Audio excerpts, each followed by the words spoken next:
Madame, monsieur, bonsoir. Merci d'être des nôtres. Merci d'être nombreux à regarder ce programme ce soir. C'est Cartes sur table. Il est 21h03. Nous excusons pour ce léger retard. Ce soir, avec 4 panélistes, nous allons évidemment revenir grandement sur les faits d'actualité qui en ce moment qu'on peut observer. D'abord, au sein du RDPC, le renouvellement des organes de base dans les différentes sections, sous-sections et comités de base, bref, un grand mouvement d'ensemble du renouvellement évidemment des têtes des hommes politiques, ou même peut-être du maintien de certains, mais une opération qui se déroule dans certaines localités, dans des conditions assez difficiles. On observe des querelles, des bagarres, souvent des cassures des bâtiments publics, comme ça a été le cas à Bembis avec le bâtiment, la maison du sous-préfet de la localité qui est partie en fumée. On a pu également voir à Banganté la maison du parti qui a connu des affres de ce renouvellement-là. Évidemment, on va faire également pied sur la crise dans les régions du nord-ouest et du sud-ouest. C'est d'ailleurs pour cela qu'on a intitulé le thème de ce soir, crise au RDPC, crise anglophone, fin de règne sous fond de crise. Ce sera le thème principal. Mais avant, on rendra un hommage au sultan roi des Bamoun qui, comme vous le savez, Ibrahim Bombon-Joya a quitté la scène. C'était hier à l'hôpital américain de Paris. Le sultan s'en est allé des suites de maladie. On dira un mot sur cette autre actualité, la route entre Ebolova et Kribi dont on a pu observer que les populations ont coupé cette route-là, un peu après ou du moins aux alentours de Akom 2. Là-bas donc, elles sont furieuses ces populations, manque d'eau, manque d'électricité, manque de route. On en dira un mot avec les panélistes de ce soir, mais aussi on dira un mot sur cette sortie de Maurice Kamto dans le grand journal français Libération. Le président du MRC s'est exprimé. Question pour lui de revisiter un peu la vie sociopolitique et l'état de la nation, on peut le dire comme ça, du prisme de cet ancien candidat à l'élection présidentielle. J'ai les 4 panélistes. Maître Moustapha Ngona, bonsoir. Bonsoir Jupiter, c'est un plaisir renouvelé de me retrouver sur votre plateau dont j'ai été sévré pendant une longue période. Peut-être me direz-vous qu'on m'avait invité, je n'étais pas disponible. C'est curieux que chaque fois que vous revenez, c'est après une longue période de sévrage. Heureusement que ce n'est pas notre faute comme vous le reconnaissez. Donc je le confesse, mes contraintes d'agenda ne m'ont pas permis d'être toujours présent. Mais c'est toujours un plaisir d'être sur votre plateau et surtout pour la cordialité avec laquelle vous nous recevez. Donc je suis on ne peut plus aise d'être là. Je salue vos nombreux téléspectateurs. Vous savez que 4 sur table, c'est une émission qui est hautement suivie et je crois qu'il n'y a pas mieux le mardi. Donc voilà. Merci infiniment de votre amitié renouvelée encore ce soir. Elvis Fatayon, bonsoir. Good evening, Peter Tongo. Good evening to all the level-headed panelists who are here present. And of course, good evening to the thousands of viewers on this special program, Cartes sur table. I think it will also be good for us to send special greetings to the President-elect, Professor Maurice Kamto, and a host of others. But then, our worries continue for the fact that we have a handful of party militants who are still languishing in jail for no just cause, like spokesperson Olivier Boubin-Nissak and also Professor Alain Fogue, including Salomon Beas and a host of others. It is our wish that as we move on, they must be set free, because if others can commit crimes worse than that and they are strolling around, it means something is definitely wrong with the Yaoundé regime. Plus besoin de dire que vous êtes du MRC, ça se sent, ça se voit, à travers au moins les dédicaces que vous faites, les salutations. Yes. Je rappelle que Maître Moustapha Ngoné du SIF, à ma gauche, Jean-Baptiste Kochatin, bonsoir. Bonsoir, député Tongo, bonsoir à tous qui nous regardent. Vous êtes journaliste, non moins militant du Manidem, merci d'être là également ce soir. Et puis à l'extrême gauche, c'est bien le docteur Patrick Rifoué, bonsoir. Bonsoir Dipita, bonsoir au copanel et bonsoir aux nombreux téléspectateurs qui suivent ce programme. C'est vrai que nous avions annoncé sur nos affiches la présence de l'honorable Samuel Motte. Malheureusement, il est hors de la ville. Donc, c'est pas plus mal que de vous avoir. On reconnaît néanmoins votre pertinence dans le débat. On prend la transition et puis on prend peut-être le premier bloc de débriefing de l'actualité de ce jour, commençant peut-être par Kribi. Transition. Je voulais dire la route Ebolo-Vakribi. Vous l'avez compris, et on l'a observé cette journée, tout au moins, des populations de cette localité-là, on va le voir en image déjà. Certaines populations donc sont furieuses, mécontentes et s'en sont pris à ces routes-là. D'abord, elles ont coupé par endroits des arbres, par d'autres, elles ont détruit des ponts. Il s'agit de la route allant d'Ebolo-Vakribi, un peu sensiblement 30 km après Ebolo-Va, non loin de Akom, pour ceux qui connaissent bien la localité. Ces populations disent que depuis fort longtemps, elles n'ont pas d'eau, elles n'ont pas de route, elles n'ont pas d'électricité. Elles ont donc choisi de sortir ce soir, dire leur courroux. On va peut-être suivre ce deuxième élément qui situe mieux les revendications de ces populations-là. C'est juste derrière, dans l'ambiance qui va suivre.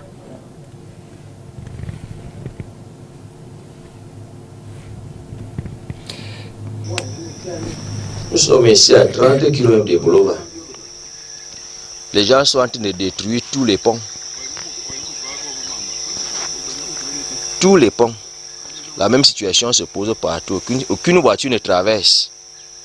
Ça, c'est le pont des Zingui qu'on a détruit. On a jeté le bois à côté. On ne peut pas traverser ici. Et c'est comme ça sur toute la... Toutes les marchandises sont déchargées ici.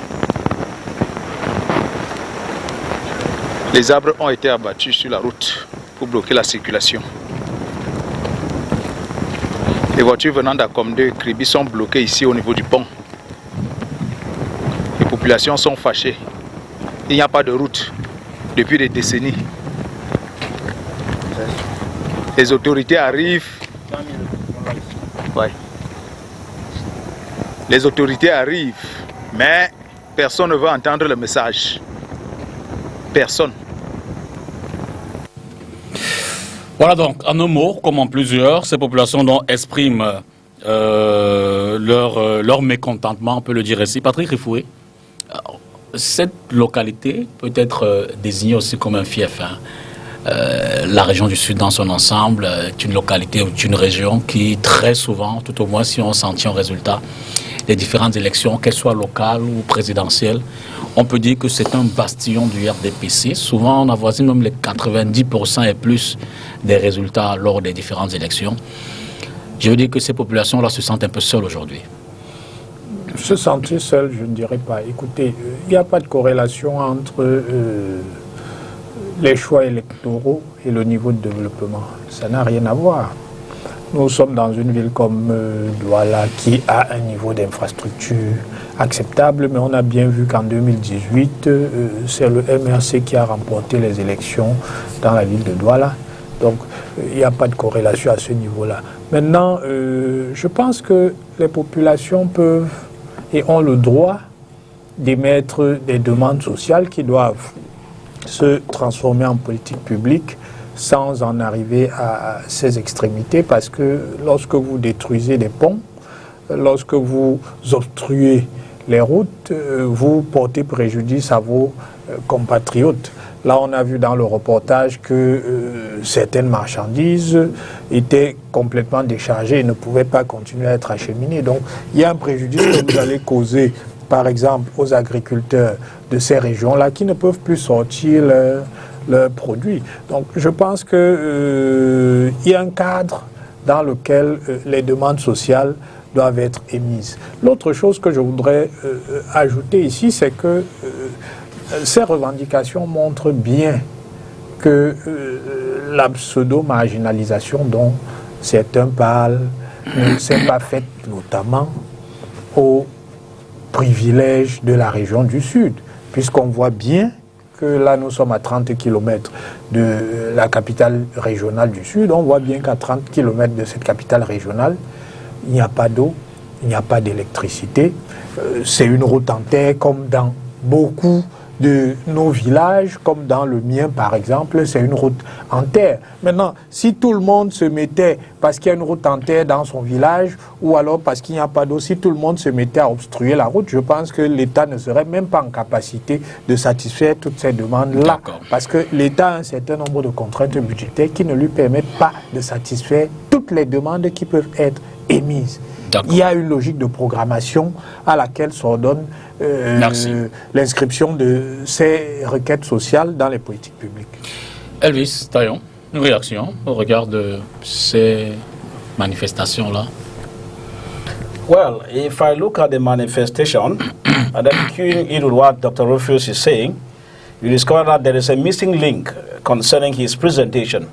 Of course, to tell you that there is no relation between the elected officials and the earmarked projects on the ground, it tells you that he's missing somewhere when it comes to the political analysis.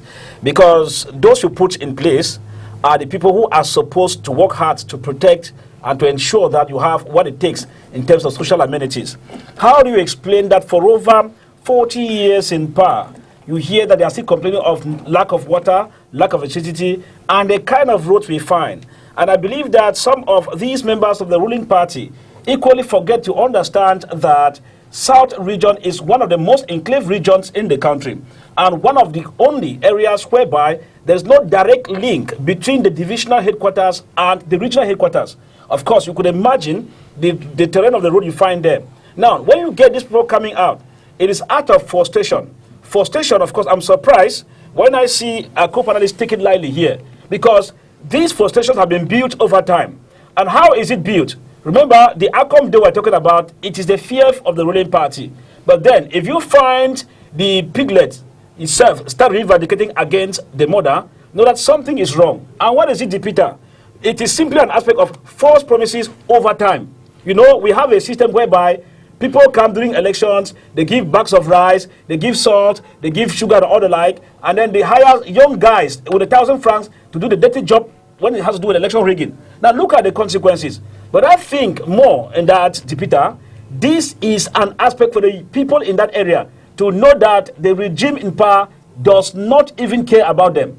Because the elites who are from that area will simply wait in Yaoundé. When elections are coming, they troop in with their large cars and their money, they buy up their conscience. So the lesson is clear. For those who are in the other areas, make sure that you understand who is your friend. A friend in need is a friend indeed. If at this time, we're talking about a road network in Akomde, which is another strategic area linking to Kribi, which is a vast commercial and touristic area in the South region. And we are talking about someone here telling us that, no, you know, the government has to do things under planning and all the like. When do you plan this road linking Ebolova and Kribi, which is strategic in terms of tourism? It means that we have misplacement of priority. That explains why embezzlement and COVID-19 funds and other evil things are centered at the kangaroo system in Yaoundé. Vous faites bien de le rappeler, hein, c'est quand même un projet qui date de plus d'une trentaine d'années. Ben Moustapha Ngwana, une réaction également. Je dois dire que c'est un peu le serpent qui se mord la queue. Je pense que les populations du Cameroun en général et particulièrement d'Akom et autres, en tout cas sur tout l'axe qui va évoluer à Kribi, doivent s'en prendre un peu à elles-mêmes. Je suis totalement contre ce que dit le docteur Ifoué qui prétend qu'il n'y a pas de corrélation entre le sous-développement et les victoires électorales. Ce n'est pas vrai. Parce que l'électeur réfléchit, il vote pour résoudre ses problèmes. Il vote pour l'amélioration de ses conditions. Il ne choisit pas un candidat ex nihilo. Donc on ne vote pas le président pour bien uniquement parce qu'il est beau, bien uniquement parce qu'il est de notre région, bien parce qu'il a donné du travail à un frère du village ou à un ami. Donc en réalité, les populations doivent d'une part s'en prendre à elles-mêmes. Parce que vous voyez bien que c'est une route qui est en projet depuis une trentaine d'années. On n'a jamais mis le moins de centimètres de bitume. Et à chaque élection, le président Pobia a autour de 100% de suffrages exprimés à son avantage dans la localité dont il s'agit. Donc c'est un contresens exceptionnel que de donner de manière répétitive pendant 30 années son suffrage à une personne qui ne pose aucun acte qui aille dans le sens de votre développement. Donc il faut comprendre aussi, comprendre au-delà de tout cela, le ras-le-bol de ces populations-là qui ont droit au développement. Les populations du Cameroun ont droit au développement. C'est vrai, on va dire que ce sont des situations qu'on rencontre sur toute l'étendue du territoire, mais c'est la manifestation de la malgouvernance et qui ne se ressent pas avec la même amplitude par toutes les populations du Cameroun. Et on ne peut pas demander à tous les Camerounais de ressentir le sous-développement de la même manière. Et une des choses même qui nous a amené à la crise anglophone, c'est également un sous-développement exacerbé et que les anglophones ne ressentent pas avec la même amplitude que les francophones.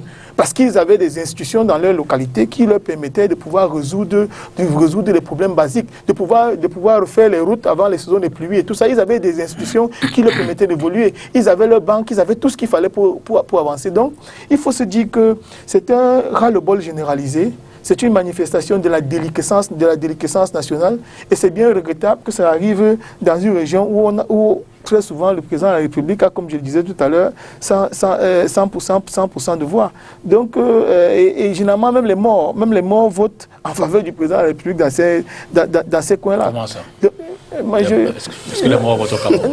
Non, je comprends que c'est un argument de débat. Non, c'est pas qu'un argument. On va quand même pas le laisser passer comme ça. Maître Kouana ne peut pas étayer cet aspect. C'est pas qu'un argument. Moi, j'étais au Conseil constitutionnel avec, comment on appelle encore, avec le professeur Nkoumwando, dans le bureau de vote de son village, où ce sont les membres de sa famille, parce que c'est un clan. Ses oncles, il a au moins 5 membres de sa famille qui étaient décédés, qui étaient sur liste électorale, au moins 5 membres, et dont il avait été aux obsèques, mais qui ont curieusement voté, puisqu'il y a eu 100%, de suffrages exprimés en la faveur du candidat Biya. Et c'est malheureusement dans ces régions-là. Et c'est bien curieux. Donc, c'est pourquoi il faut qu'il y ait une espèce de pédagogie qu'on doit insuffler à nos populations. Nos populations doivent apprendre à défendre leurs intérêts. Je ne suis pas contre, je vous dis, je ne suis pas contre les barricades qui sont effectuées. Là. Il ne faut pas que je raconte des balivernes. Il faut que les gens puissent exprimer leur ras-le-bol. Les Camerounais ont perdu leur capacité d'indignation. Les Camerounais ont perdu la possibilité même de revendiquer les droits les plus élémentaires qui sont les leurs. Donc, il faut que le gouvernement se retrouve en face de ses responsabilités. Parce que c'est quand même surréaliste que les personnes qui vous votent au quotidien se retrouvent en train de vous faire face avec autant de violence. Ça doit interpeller ceux qui nous gouvernent. Ils doivent comprendre qu'il y a quelque chose qui ne va pas. Notre pays va à volo.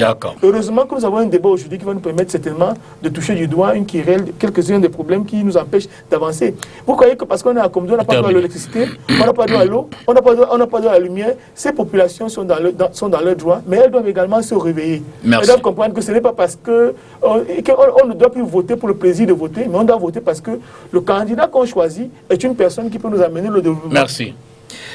Jean-Baptiste, on pourrait dire proche du ciel, et pourtant en enfer. C'est une image. Hein. Non, c'est une image qui n'est pas juste. D'accord. Elle n'est pas du tout juste. C'est quoi le ciel? Façon de parler. Non, quand vous dites... Façon de parler pour dire que c'est quand même la localité, la région du chef de l'État. Ah non, donc on aurait pu croire, on aurait pu penser que on serait à l'abri d'un certain nombre de besoins de base. Mais le chef de l'État n'est pas là pour développer sa région ou son village. On a déjà eu 2 chefs d'État ici, je ne sais pas quel Premier ministre, mais leurs régions d'origine ne sont pas spécialement développées. Et ça devrait être la logique de base pour que le débat politique s'élève. Parce que quand j'entends Moustapha Ngouana, du SDF, nous dire que ces gens-là doivent s'en prendre à eux-mêmes, qu'est-ce que ça veut dire? Qu'ils ont voté effectivement pour Biya? Écoutez, il faut que je puisse répondre. Vous m'interpellez. Oui. Ce que j'essaie de dire, et ça ne s'applique pas qu'aux populations de la région du Sud, ça peut également s'appliquer aux populations de l'extrême Nord, où les gens votent à 100% pour le président Biya et ils n'ont pas d'école. Donc je n'essayais pas de... parce qu'il faut qu'on soit logique. Non, il faut pouvoir élever les débats au-delà des considérations, des petites considérations camerounaises, au-dessus des petites camerounités. Lorsqu'on choisit un dirigeant, on le choisit parce qu'il nous propose quelque chose. Oui. Et quand il dit que les professionnels s'en prennent à elle-même, c'est que, je prends un cas, en 2018, nous avons voté un président qui n'avait aucun projet pour le Cameroun. Je vous mets au défi de me dire quel était le projet politique du président Paul Biya pour les 7 prochaines années. Mais il a dit. Je n'ai pas fini. On allait prendre le libéralisme communautaire, un document qui était vieux depuis 30 ans, qui était dépassé. Et on l'a réchauffé, on a refait la couverture et on a recommencé à distribuer. Non, moi j'ai pour renouveler. Ils ont introduit des choses. Oui, non, écoutez, ils ont réchauffé un vieux document et il n'y a pas de proposition concrète pour les populations du Cameroun. Mais curieusement, on prétend qu'il aurait eu plus de 70%. Bon. S'il a plus de 70%, c'est pourquoi j'ai l'habitude de dire ailleurs. Laissez-moi finir, il faut que je finisse. J'ai bien compris. Moi, j'ai pas de problème qui parle. Il faut qu'il réponde à la question. Est-ce que le SDF et le MSC sont en train de nous dire que les gens du Sud votent bien et c'est bien fait pour leur gueule. C'est ça la question. J'ai l'habitude de dire que les populations camerounaises sont parmi les plus stupides du monde. Je le dis. Ils m'ont compris. Je l'explique et j'assume mes mots. Moi, je suis souvent contre les généralisations. Non, je veux dire, n'est-ce pas? Mais non, je vous explique pourquoi. On ne peut pas être dans un pays où les besoins élémentaires ne sont pas satisfaits. Les besoins élémentaires ne sont pas satisfaits, mais curieusement, nous réussissons quand même à élire des personnes qui nous empêchent de pouvoir avoir le minimum dont nous avons besoin pour pouvoir vivre. Et lorsque je le dis, j'ai pris le cas des populations de l'extrême nord, j'ai pris les populations du sud. Je ne suis pas dans la coloration ethnique, parce qu'il ne faut pas qu'on m'amène dans ce débat de bas étage. Ce que j'essaie de dire, c'est que nous, les citoyens camerounais, nous ne sommes pas conséquents. Et il faut que nous puissions être conséquents dans le débat politique. D'accord. On ne peut pas... Je peux dire que c'est pas ce mot-là que... On sort de là où... Je n'avais pas mentionné pour le cas SDF la question ethnique. Je l'aurais mentionné pour le cas du MRC, puisque tout le monde se souvient de la fameuse phrase... Posez des questions, je réponds.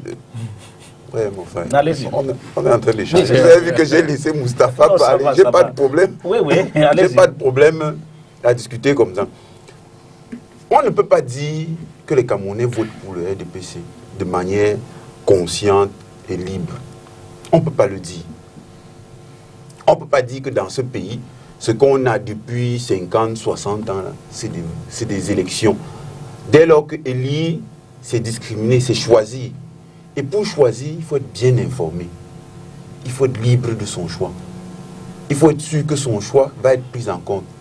Il y a tellement de contingences qui entrent en ligne de compte avant le vote, pendant le vote et après le vote, qu'on ne peut pas dire comme ça aux Camerounais, c'est bien fait pour votre gueule. À plus forte raison, comme vous l'avez souligné, pour le cas du MRC, quand on a introduit ou réveillé dans le débat la question ethnique, en disant oui... Jean-Baptiste, oui. Jean-Baptiste, le projet de cette route est un projet qui est vieux de 30 ans. Tout le monde le sait. Tout le monde le sait. Jean-Baptiste, et les populations en sont conscientes. Entre le projet et aujourd'hui, elles ont eu une kyrielle d'élections présidentielles, une kyrielle d'élections municipales, une kyrielle d'élections parlementaires, au cours desquelles elles ont choisi des personnes qui ont été incapables de les représenter. Elles ont continué à leur accorder leur confiance. Vous savez que ce n'est pas un point du débat. On ne peut pas. C'était juste pour avoir des réactions. On ne peut pas dire dans mais c'est une importance capitale. C'est très important. C'est très important. Parce qu'il faut qu'on sache. Les crises qui sont au cœur du débat que nous aurons aujourd'hui partent de là. Laissez-le développer donc. Il faut donc qu'on sache d'où part vraiment le problème. Est-ce que le problème dans ce pays, ce sont les gens? Ou bien ce sont ceux qui mènent les gens à faire tel ou tel choix, à adopter telle ou telle attitude? Nous, on pense que le problème, c'est la force qui est imposée aux gens de manière irrégulière. Alors, on ne peut pas venir dire aux gens, c'est bien fait pour votre gueule, vous avez voté le RDPC. Dès lors que même là où quelqu'un prend le bulletin du RDPC et le met dans l'une sans qu'on ne puisse dire qu'on lui a mis un fusil sur la tempe, on peut analyser la situation et se rendre compte que la personne est victime d'un système. C'est ça qui est très important de décrire. Parce que quand vous dites les gens votent, dans ce pays, le gouvernement est en place depuis au moins 1957. Le gouvernement n'est jamais tombé. Il s'est recomposé. Le gouvernement n'est jamais tombé dans ce pays. Depuis plus de 60 ans. Je suis d'accord sur ce point. Dès lors, comment peut-on dire que c'est la faute des gens? On peut quand même essayer de réfléchir un peu pour trouver des solutions plus élaborées, des réponses plus élaborées à la situation qui se pose pour nous autres. Jean-Baptiste, nous devons pouvoir nous émanciper. Je comprends. Nous devons pouvoir nous émanciper. On ne peut pas continuer à accuser les élites et autres. Alors que nous mettons, non, c'est très important. C'est très important, Moustapha. C'est très important. nous disons que si les gens se retrouvent dans la situation actuelle où nous nous trouvons, dans la situation actuelle du Cameroun, c'est la faute de ceux qui nous gouvernent, dès lors qu'ils ont accepté de faire du pays un pays où les gens votent sans aucune connaissance des enjeux, ou alors quand ils connaissent quelque peu les enjeux, ils peuvent quand même voter contre leurs intérêts. Laisse-moi Pourquoi vous connaissez les enjeux? Parce que nous sommes... Laisse-moi finir, parce que cette affaire-là vous engage aussi. Nous devons... Parce que quand vous dites... Moustapha, nous sommes curieux on avance. J'ai pris la peine de t'écouter 2 fois. Je t'ai laissé la parole. Laisse-moi finir. Le problème, justement, des Camerounais actuellement, c'est qu'ils ne sont pas capables de comprendre ce qui se passe dans leur pays. Vous leur demandez de voter pour vous. Mais ils ont voté pour vous et qu'est-ce que vous en avez fait? Le problème, c'est d'organiser les gens pour qu'ils se mettent en mouvement contre le gouvernement qui les dessert. Non pas pour casser les ponts. D'accord. Donc quand vous dites, les gens, ils ont voté pour le RDPC, c'est peut-être vrai. Mais dans quelles circonstances ils ont voté pour le RDPC? Comment vous voulez que les gens dans ce pays votent de manière consciente? Quand on vient leur dire, c'est vous les boulous qui mettez le pays dans cet état. Comment vous voulez... Non, attendez. Ne ramenez pas de quoi à ce niveau-là. Ça, c'est pour le MSC. Pour ce qui concerne le SDF... Oui, MSC comment? Pour ce qui concerne le SDF... Vous ne pas dans les gens du Sud votent, qui viennent suivre le SDF. Quand, un coup, vous allez leur proposer de revenir à la situation de 61, le lendemain, vous leur dites non, on peut faire 10 États. Le surlendemain, vous êtes avec...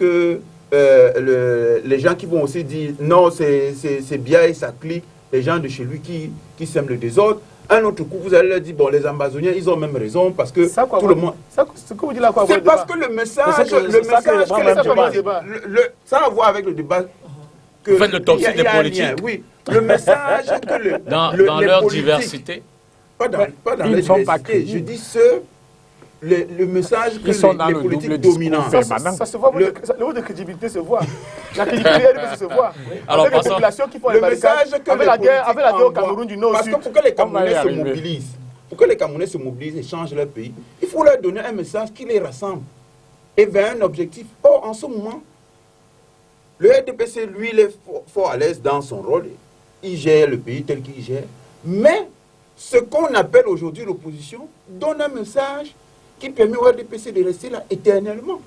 C'est ça. On ne peut pas dire que les gens sont responsables de ce qui se passe. Nous sommes tous responsables. Deuxième commentaire dans cette émission ce soir, la sortie de Maurice Kamto dans Libération. Vous le savez, hein, le président du MRC en ce moment en tournée en France. Il a pris part au concert de Valsir au Zénith. Il était invité de nos confrères de TV5 et puis hier, donc, il a fait une sortie chez nos confrères de la presse écrite. En un mot, comme en plusieurs, il dresse un tableau, et là je reprends une ligne de l'article, il dresse un tableau inquiétant de la situation dans son pays, de la Covid, de la situation sociopolitique, en parlant également de ses militants incarcérés et tout le reste. Maître Ngona, Maurice Kamto, en France, pour interpeller la communauté internationale là-dessus, ça vous suscite un commentaire précis? Il faut dire que le leader du MRC est bel et bien dans son rôle. Il doit remobiliser ses troupes. Il ne faut pas oublier qu'il a un fort ancrage dans la diaspora camerounaise. Et il faut regretter malheureusement que les grands changements, en fait, les décisions importantes qui sont parfois prises sur le plan politique au Cameroun sont impulsées par des prises de position qui viennent de l'extérieur, des prises de position exogènes. On a vu que lorsqu'il a fallu libérer pour la première fois les militants du MRC, il a fallu que ce soit carrément une instruction du président Macron. On a vu que même pour l'acceptation de la démocratie, du multipartisme, il a fallu que le président Mitterrand donne des injonctions, dont il y a un qui est le cas comme ça qu'on peut citer. Et malheureusement, plusieurs de nos leaders finissent par croire que lorsqu'il faut que les choses bougent un peu, il faut que ce soit fait à partir de l'extérieur. On a de la peine à avoir, c'est-à-dire qu'à avoir des démarches internes qui permettent un véritable redéploiement sur le plan politique. Donc la situation est un peu de notre pays qui ressemble un peu à une vaste prison. impose parfois que les gens, pour pouvoir avoir le minimum, pour avoir même un certain degré d'écoute, une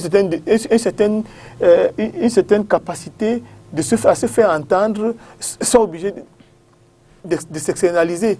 Même les marches, par exemple, au Cameroun aujourd'hui, il est impossible pour un parti d'opposition d'organiser une petite manifestation, mais aujourd'hui, c'est la diaspora qui est obligée de le faire. Et très souvent, l'amplitude de ce qui se fait à l'extérieur finit par avoir un impact à l'intérieur, puisque ça nous fait aujourd'hui, ça met aujourd'hui les situations en débat.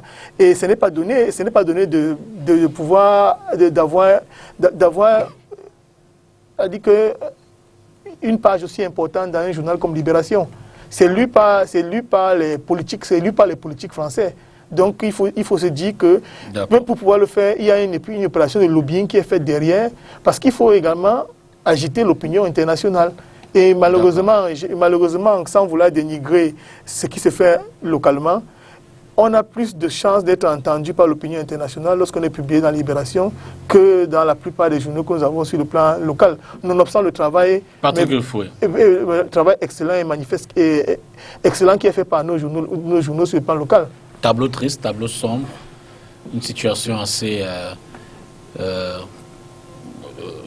je veux dire, noire, pour faire simpliste, que le président Kamto exprime, j'ai failli dire, sous le peur en français. J'ai suivi une intervention de Sergueï Lavrov autour du Conseil de sécurité. Et dans cette intervention, il indiquait que Joseph Borrell, qui est le chef de la diplomatie européenne, est allé le voir pour lui demander, du moins pour demander à la Russie d'arrêter d'intervenir en Afrique, en indiquant que l'Afrique appartenait à l'Europe. Et ces propos-là, ce sont des propos qui s'étaient déjà retrouvés peu ou prou dans la bouche du chef de la diplomatie française. Donc, quand vous avez des responsables politiques européens qui considèrent que l'Afrique c'est leur chasse gardée, et que vous avez un opposant camerounais qui prône le changement, qui prétend que lui, il va venir affranchir les Camerounais, mais dont le rêve, c'est d'être reçu au Quai d'Orsay, bon, on s'interroge. En fait, le projet de Kamto, c'est de nous remettre sous la tutelle de la France. C'est ça son projet. C'est pour ça qu'il veut absolument se faire adouber par la France. Mais nous sommes en 2021, nous ne sommes pas en 1960. Donc, M. Kamto doit comprendre que Paul Biya, qui n'est pas un adepte de la diplomatie du coup de menton, avant beaucoup de chefs d'État d'Afrique francophone, a patiemment, je dis bien patiemment, délié les liens qui nous liaient à l'ancienne puissance tutélaire. Si vous avez suivi les propos de l'ambassadeur de France ici au Cameroun, il indiquait qu'aujourd'hui, au jour d'aujourd'hui, les échanges entre le Cameroun et la France représentent à peu près 10% des échanges que le Cameroun a avec l'extérieur. C'est-à-dire que le président de la République a patiemment, et c'est ce que les autres chefs d'État d'Afrique francophone sont en train d'essayer de faire aujourd'hui.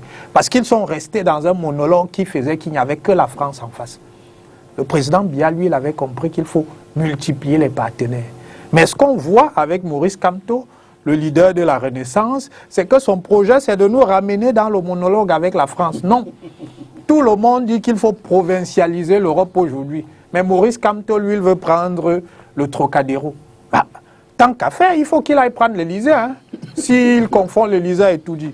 Peut-être que c'est ça son projet. Donc, je ne comprends pas que Maurice Kamto passe son temps en France. J'ai du mal à comprendre qu'il veuille s'adresser à l'opinion publique. Non, tout le monde ne lit pas Libération, qui est un journal de gauche, la gauche elle-même qui est en totale déconfiture en France. Je ne comprends pas les choix de Maurice Kamto, qui est extrêmement mal conseillé. Je lui conseille de venir se recentrer sur son parti, parce que le train de la Renaissance est en train de devenir un traîneau. Et il ferait bien de commencer à recoller les morceaux de ce train-là. Elvis Taillon. Oui, j'ai suivi Dr Rufus. Ça veut dire que lui-même n'est pas au courant de ce qui se passe dans la scène internationale. You see, when you have ignorance on the air, now I will give him a little bit of lectures on how diplomacy works, because he makes kind of utterances, because Professor Maurice Kamto goes to France, it means he wants to take Cameroon back to France. Now, if you look at it, Professor Maurice Kamto has made several moves, not only in France. He has been to the US of A, he has been to Belgium, he has been to Canada. You see why we say that when we come to educate people on air, we must not be able to also soil our academic profile. Because as an academician, we must be able to understand how international politics work. It's a lecture I'm now giving to Dr. Rufus. Now, if you look at it critically, when you move to an area, in diplomacy, there are two fronts of diplomacy. You have what they call front diplomacy and backstage diplomacy. Most of the times, you have what they call lobbying, which Dr. Rufus does not even understand.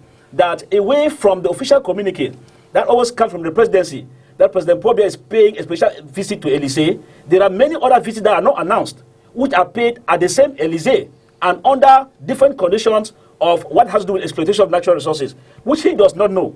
But if time permits, I might be able to educate him on that.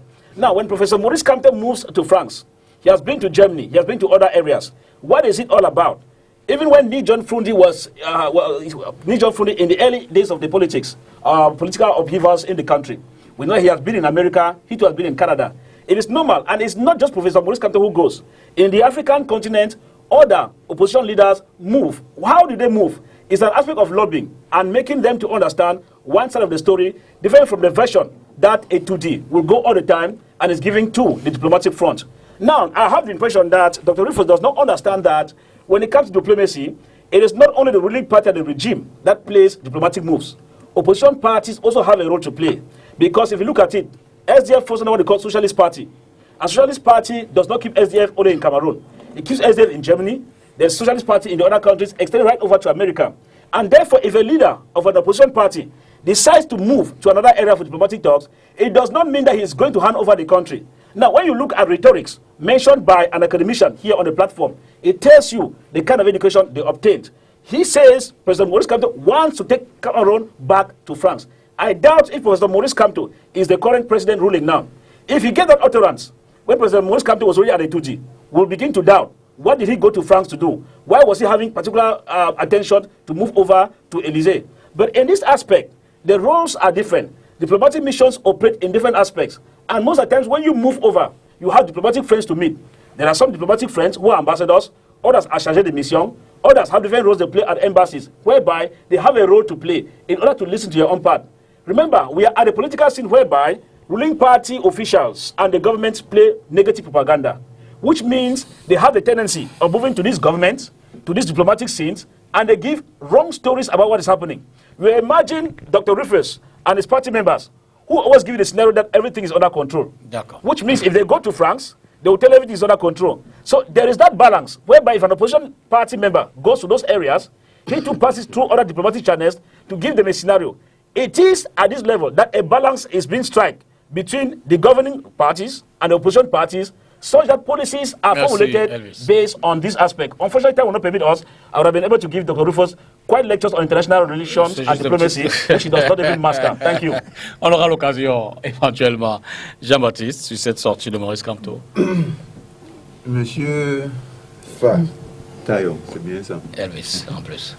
Il y a quelques mois, peut-être 1 ou 2 ans, je ne sais pas, Maurice Kamto, président du MRC, a fait un meeting ici à Douala, alors qu'il revenait d'une tournée en Europe. Et il a déclaré devant le public, donc devant le monde entier, que si les Camerounais ne réussissent pas à régler leurs problèmes entre eux, alors il dit bienvenue à la communauté internationale. J'espère que vous vous souvenez de ça. Tout à fait normal. Bon, c'est normal pour les gens qui s'amusent avec le Cameroun. Le Cameroun, ce n'est pas un jouet. Mais Kamto a réussi à convaincre les gens que le Cameroun, c'est un jouet où on peut dire tout et n'importe quoi. Nous, on dit que la communauté internationale ne doit pas se mêler des affaires du Cameroun. Parce que ce ne sont pas ses affaires. Et qu'elle a déjà semé beaucoup trop de désordre comme ça au Cameroun. Vous vous dites, il faut qu'elle continue à en faire davantage. C'est ça la différence.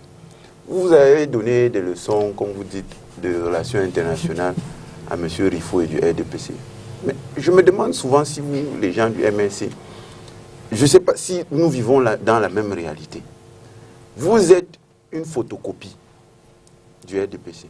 Et vous pensez que quelqu'un va préférer la photocopie à l'original. En quoi sont-ils là? Dans les relations avec la France. Let me get their photocopy, ça. Please, I Explain don't to us. understand. Je dis, vous, MSC, Quand tu parles vous êtes en une tant que comment? copie. Vous êtes une photocopie. Puisque ce que vous, quand vous roulez par terre là, pour que les Français interviennent, on a déjà vu ça dans ce pays. Depuis longtemps, depuis toujours. Des leaders qui disent qu'ils veulent diriger le pays et qui veulent que la France les installe au pouvoir. C'est ce que Haïdjo a fait. On a vu ça depuis. C'est ce que les Fontia ont fait. Ils se roulent par terre devant les Occidentaux pour qu'on les mette au pouvoir. On les a installés au pouvoir. Et You got it wrong. On n'est pas parce qu'on veut que France nous mette au pouvoir. Non. mais ce n'est pas moi qui dis, je Non, vous dis, non. c'était ici. Faire Vous connaissez le siège du MSC ici. Tu as parlé, j'ai dit C'était que en public. c'est dommage, pas Il a qu'il dit nous mette ceci. au pouvoir. Il a dit ceci. Si nous ne réussissons pas à aller, nous les je vous dis ce que Kamto a dit. Je ne I've suis said pas en that I train am talking as the Deputy National Communication Secretary. I've said you are not current. Ask me, I educate you. Si vous voulez que je fasse une élection sur ça, Thank you for your listen. quand vous faites analyse des choses, Thank you for your listen. But let me ça ne vous dit let ça ne me vous donne end pas my une bonne view. leçon. Maybe I am mistaken. Mais je vous dis ceci. Mon cher Jean-Baptiste, Oui. quelqu'un qui dit- Mon cher Jean-Baptiste, celui qui inféode notre nation, c'est celui-là qui pourra prendre les décisions dans son pays. C'est-à-dire a qui? besoin mais le président de la République. Donc Paul Biya dit Celui qui qu'il bien inféode le Cameroun à l'étranger. il Et quelqu'un qui dit que la communauté internationale doit intervenir au Cameroun, lui, il n'inféode pas le Cameroun à l'étranger. C'est ce que vous dites. Ne me prête pas les mots. Ce que je veux Non, je pose une question simple. Je suis d'accord avec vous Les nations, que les la nations- politique de Paul Biya nous met sous le répondre. contrôle de l'étranger. Oui. On est d'accord dessus. D'accord, dessus. c'est bien qu'on soit d'accord dessus. Mais maintenant, question. Maintenant, aucun pays n'évolue. Non, en base de- question. Il n'y a aucun pays qui Dès lors évolue seul que dans la scène diplomatique. personne n'a dit qu'il y a un pays qui évolue seul. Ça, c'est des digressions insensées. La question est celle-ci. Dès lors que la politique de Paul Biya nous met sous contrôle étranger, ceux qui disent, comme Fundi, moi je suis allé saluer, ils font des photos montages, ils font des fausses photos. Moi je suis allé saluer Bill Clinton, bientôt ils vont venir intervenir ici. Ça, c'est ce que vous avez fait en 92. Ceux qui disent, comme Fundi, qu'il faut que la CPI vienne arrêter Biya. Ceux qui disent, comme Kamto, que bienvenue à la communauté internationale. Les populations sont massacrées par la faute, par la faute de ceux que vous appelez pour intervenir. D'abord, vous ne pouvez pas dire en même temps que la politique de Biya est en faveur de l'étranger et vous mettez sur la place publique, vous roulez par terre comme des enfants qui demandent une sucette pour que la France intervienne. C'est à la limite. C'est à la limite de l'indécence. Est-ce que j'ai demandé l'intervention de la France? Mais je vous ai cité des exemples où le SDF supplie la communauté internationale d'intervenir, comme le MRC. C'est pour ça que je vous ai dit tout à l'heure, quand on parlait de la situation dans Congo, que vous ne pouvez pas donner aux gens, vous ne pouvez pas donner aux gens les mêmes réponses que le RDPC. Pardon. Tu penses en temps vous ne pouvez pas donner aux gens, vous ne pouvez pas donner aux gens les mêmes réponses que le RDPC et pensez que les gens vont vous suivre. Quelques gens que vous pouvez tromper vont vous suivre. Ça va faire illusion pendant un certain temps. Mais on va revenir à la réalité. La réalité va toujours vous rattraper. D'accord. Donc, quand quelqu'un dit... Et la stabilité des RSC Validem, c'est comment? Pardon? Comme vous dites que vous dites la vérité. Vous êtes basé à Douala, n'est-ce pas? Oui. Quand on parle de parti national, vous êtes parti national? Non. Est-ce que c'est encore le sujet? On est un parti. Il nous reste une On est un demi-heure. parti à Idéologie. On est un parti à compte vocation. aussi. Oui, si je veux vous expliquer. Si vous voulez travailler avec le RDPC, travaillez tranquillement parce que chaque parti a son Je objectif. préfère encore sur les Si tu n'es pas questions. capable de regarder ta maison, on va parler de quelqu'un qui va venir vous aider. Monsieur Fa, je vous explique. Pas tous à la fois. Je vous explique. Oui, il a posé sa question.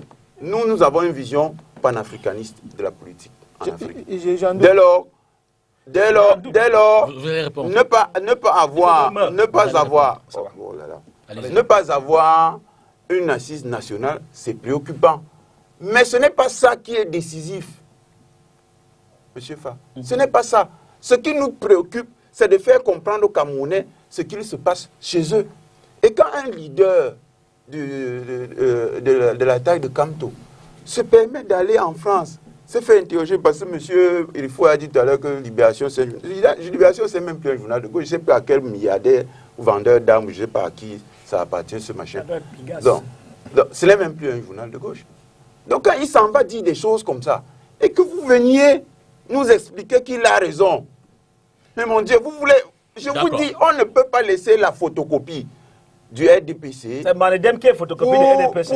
Gardez ça pour qui est le SDF ou le MSC, pour aller prendre le SDF et le MSC pour le mettre à la place de Encore Dia. 12 minutes pour 22 heures. On en profite pour dire peut-être un mot, écraser une larme, en hommage au sultan roi des Bamoun, qui, comme vous le savez, je l'ai dit à l'entrée de l'émission, ça n'est allé. Hein, c'était hier, à des suites de maladies. Il est mort en France. Un homme d'une carrure assez importante, sénateur déjà, dans sa dernière phase de la vie politique, ancien ministre. Il a été dans plusieurs départements ministériels, homme politique de premier plan au sein du RDPC. On peut le dire, hein, Elvis, c'est une personnalité qu'on perd véritablement, on pourrait dire, une bibliothèque qui se brûle. Yes, I think that while moving on, we, as MRC party, of course, we send our heartfelt condolences to the bereaved family. It's very obvious he's a statesman, and I think that with his status, coupled with his high profile in terms of tradition, I think we have every reason to feel for his demise, which is but normal, that at the level of a party, we equally feel that sad event. As you see, from the way you look at Sultan Imboben Joya, the senator, you realize that it is somebody who had double many caps. Like we talk about being a senator, as being the former minister of secondary or national education in those days, and so many other things. So it's a square peg in a square hole. And I think at the last national dialogue, we got his outing, which was very blunt, based on the fact that the regime in place, though he is part of the regime, has been putting in place cosmetic measures towards the war we have in the Northwest and the Southwest, which is, his outing was quite clear, though many of the members of the ruling party were not very happy with the way he came out, very blunt. But I think that one thing is for sure, that we have lost an encyclopedia in terms of tradition. Of course, we understand that in terms of culture, during his reign, the Bamum culture itself, the Ngung Festival itself, was known worldwide, which is an aspect which we must be able to know that we have lost someone so dear to Cameroon and to the cultural aspect of it. So I think all in all, we will continue to do our hearts to the bereaved, to the family members who are going through hard times as of now. But then we think that they have to stay on because God is in control. D'accord. Patrick Rifoué. Écoutez, je crois que chez les Bamoun, on dit que le roi ne meurt pas, il se retourne. Donc le sultan Bomo-Dioya s'est retourné. Effectivement, je crois que le RDPC, par ma voix ici et par d'autres voix, présente ses condoléances à la famille et au peuple Bamoun qui perd ainsi son dirigeant. Le sultan, c'était un membre du bureau politique du RDPC qui a été ambassadeur, qui a été ministre pendant longtemps et puis qui siégeait au Sénat.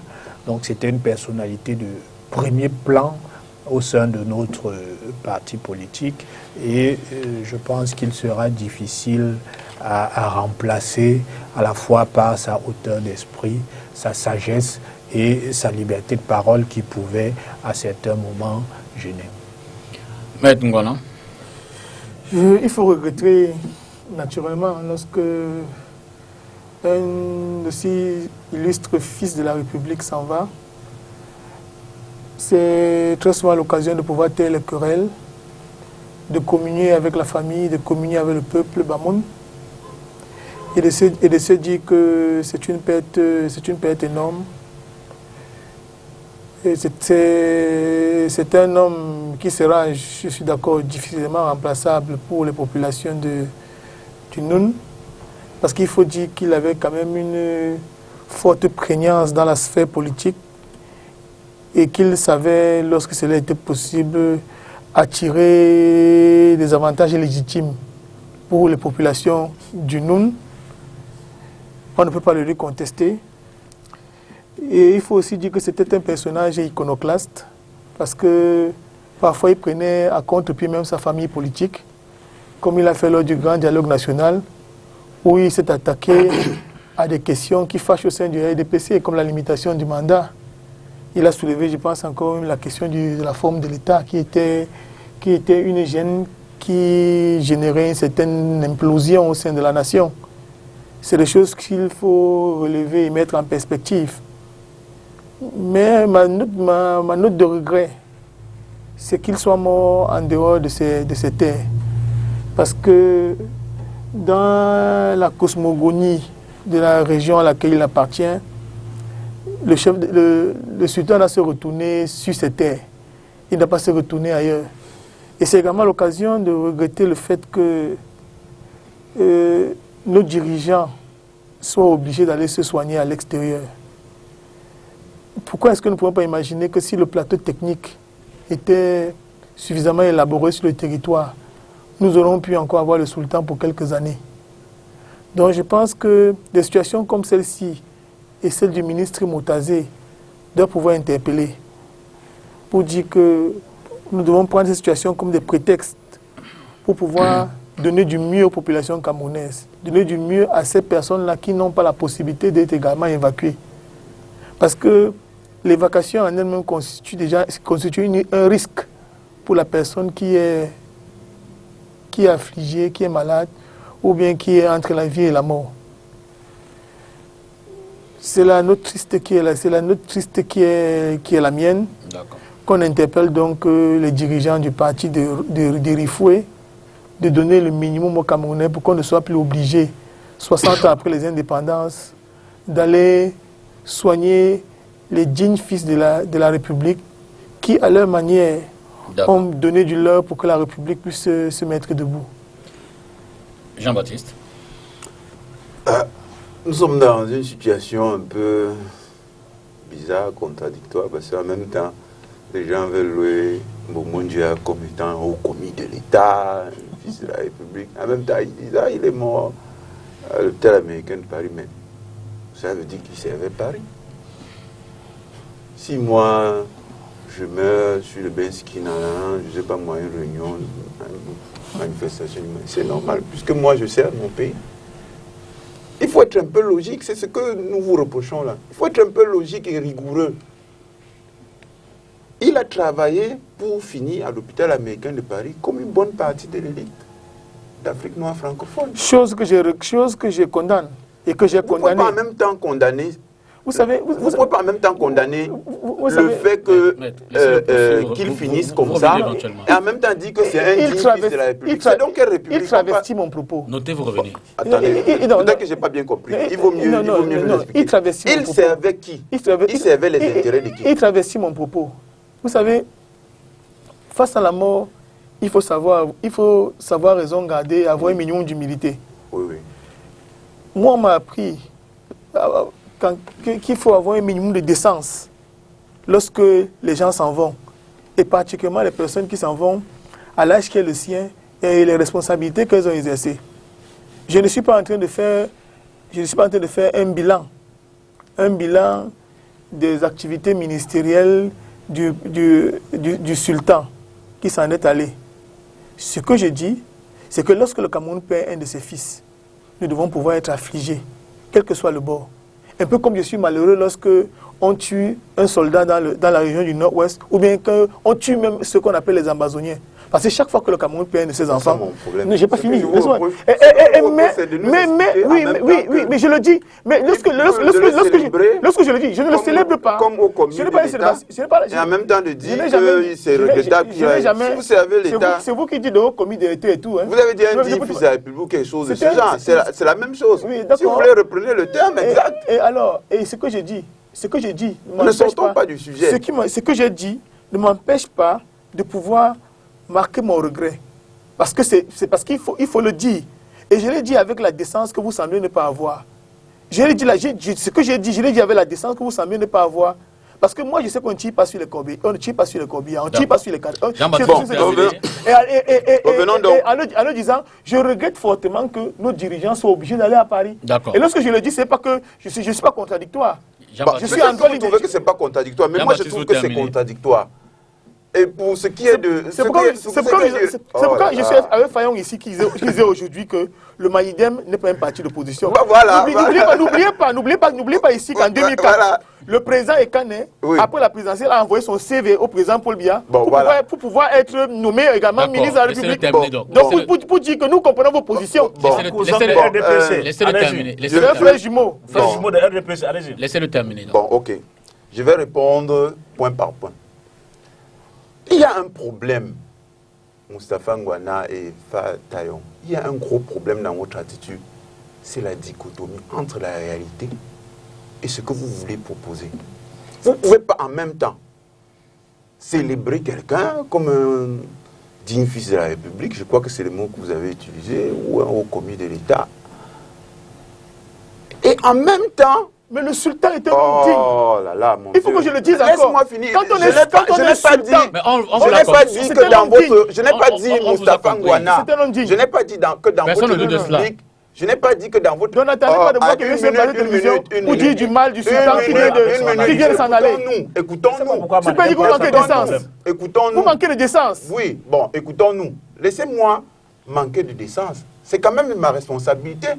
Il faut que Jean-Baptiste. Hein? C'est quand même ma le thème, responsabilité. non, Je dis ceci. il contourne. Je dis Et vous ceci. écoutez. Je n'arrive pas à comprendre que vous n'ayez même pas la patience d'écouter. Peut-être Vous que ce que je écoutez. dis est indécent, comme vous dites. Trop de galéjades. Peut-être que ce que je Trop dis de est galéjades. indécent. Mais ce que je veux souligner, c'est ceci.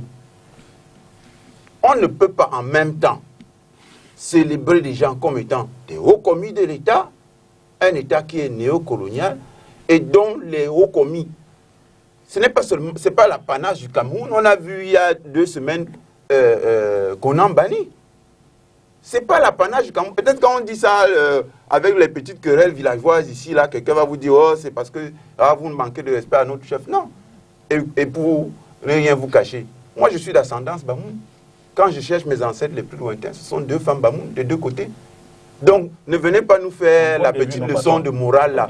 Nous, on sait ce que c'est que respecter un mort. D'accord. Nous ne sommes pas en train de parler d'un individu en tant que tel. Nous parlons d'un représentant de la puissance publique, de quelqu'un qui a servi l'État, qui est actuellement au Cameroun. Et vous ne pouvez pas dire de cet individu-là qu'en même temps, il a servi l'État, machin, etc., etc.